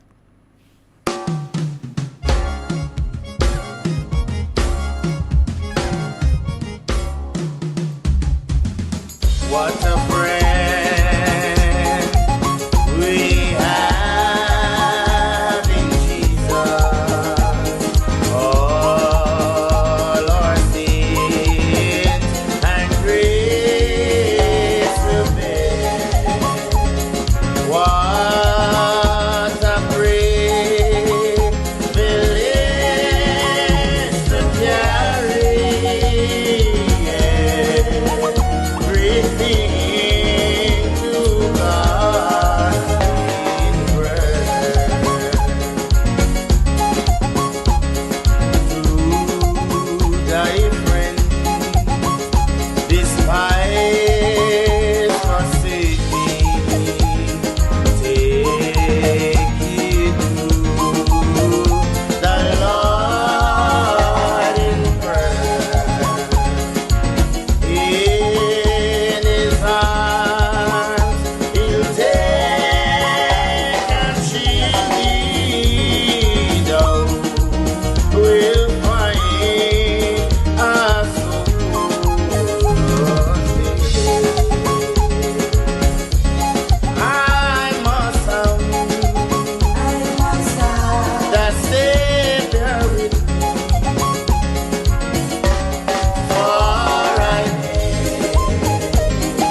understand, and the cross of redemption.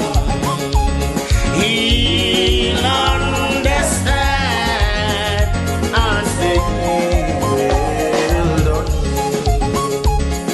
Oh, when I come to the end of my journey, weary of life, and the battle is won. Carry the star over the cross of redemption. He'll understand and say, well done. Oh, when I come to the end of the journey, weary of life, and the battle is won. Carrying the staff and the cross of redemption, he'll understand and say, well done. When the day is done, when the day is done, and the shadow fades away. Oh, when the day is done, when the day is done, and the shadow fades away. Oh, when the day is done, when the day is done, and the shadow fades away. God, you, thou great Jehovah, will bring through this barren land. Lord, when the day is done, when the day is done, oh, when the shadow fades away. Oh, when the day is done, when the day is done, oh, and the shadow fades away. Oh, when the day is done, when the day is done, and the shadow fades away. Oh, God, you, thou great Jehovah, will bring through this barren land. Lord, when the day is done, when the day is done, and the shadow fades away. Hey, preacher man, do no bother carry, do no bother carry your soul well. 'Cause if you preach like Paul and not live the word, you will suffer like diabetes. Hey, Christian, no bother carry, do no bother carry your soul well. 'Cause if you love go to church and not live the life, you will suffer like diabetes. Hey, cinnamon, do no bother carry, do no bother carry your soul well. If you're not go to church and not accept Christ, you will suffer like diabetes. Hey, preacher man, do no bother carry, do no bother carry your soul well. 'Cause if you preach like Paul and not live the word, you will suffer like diabetes. Jesus on the telephone, tell him what you need. Jesus on the telephone, tell him what you need. Jesus on the telephone, tell him what you need. For you, someone silver and someone gold, but I want Jesus way down in my soul. Hey, Jesus on the telephone, tell him what you need. Jesus on the telephone, tell him what you need. Tell him, tell him, tell him, tell him, tell him, tell him,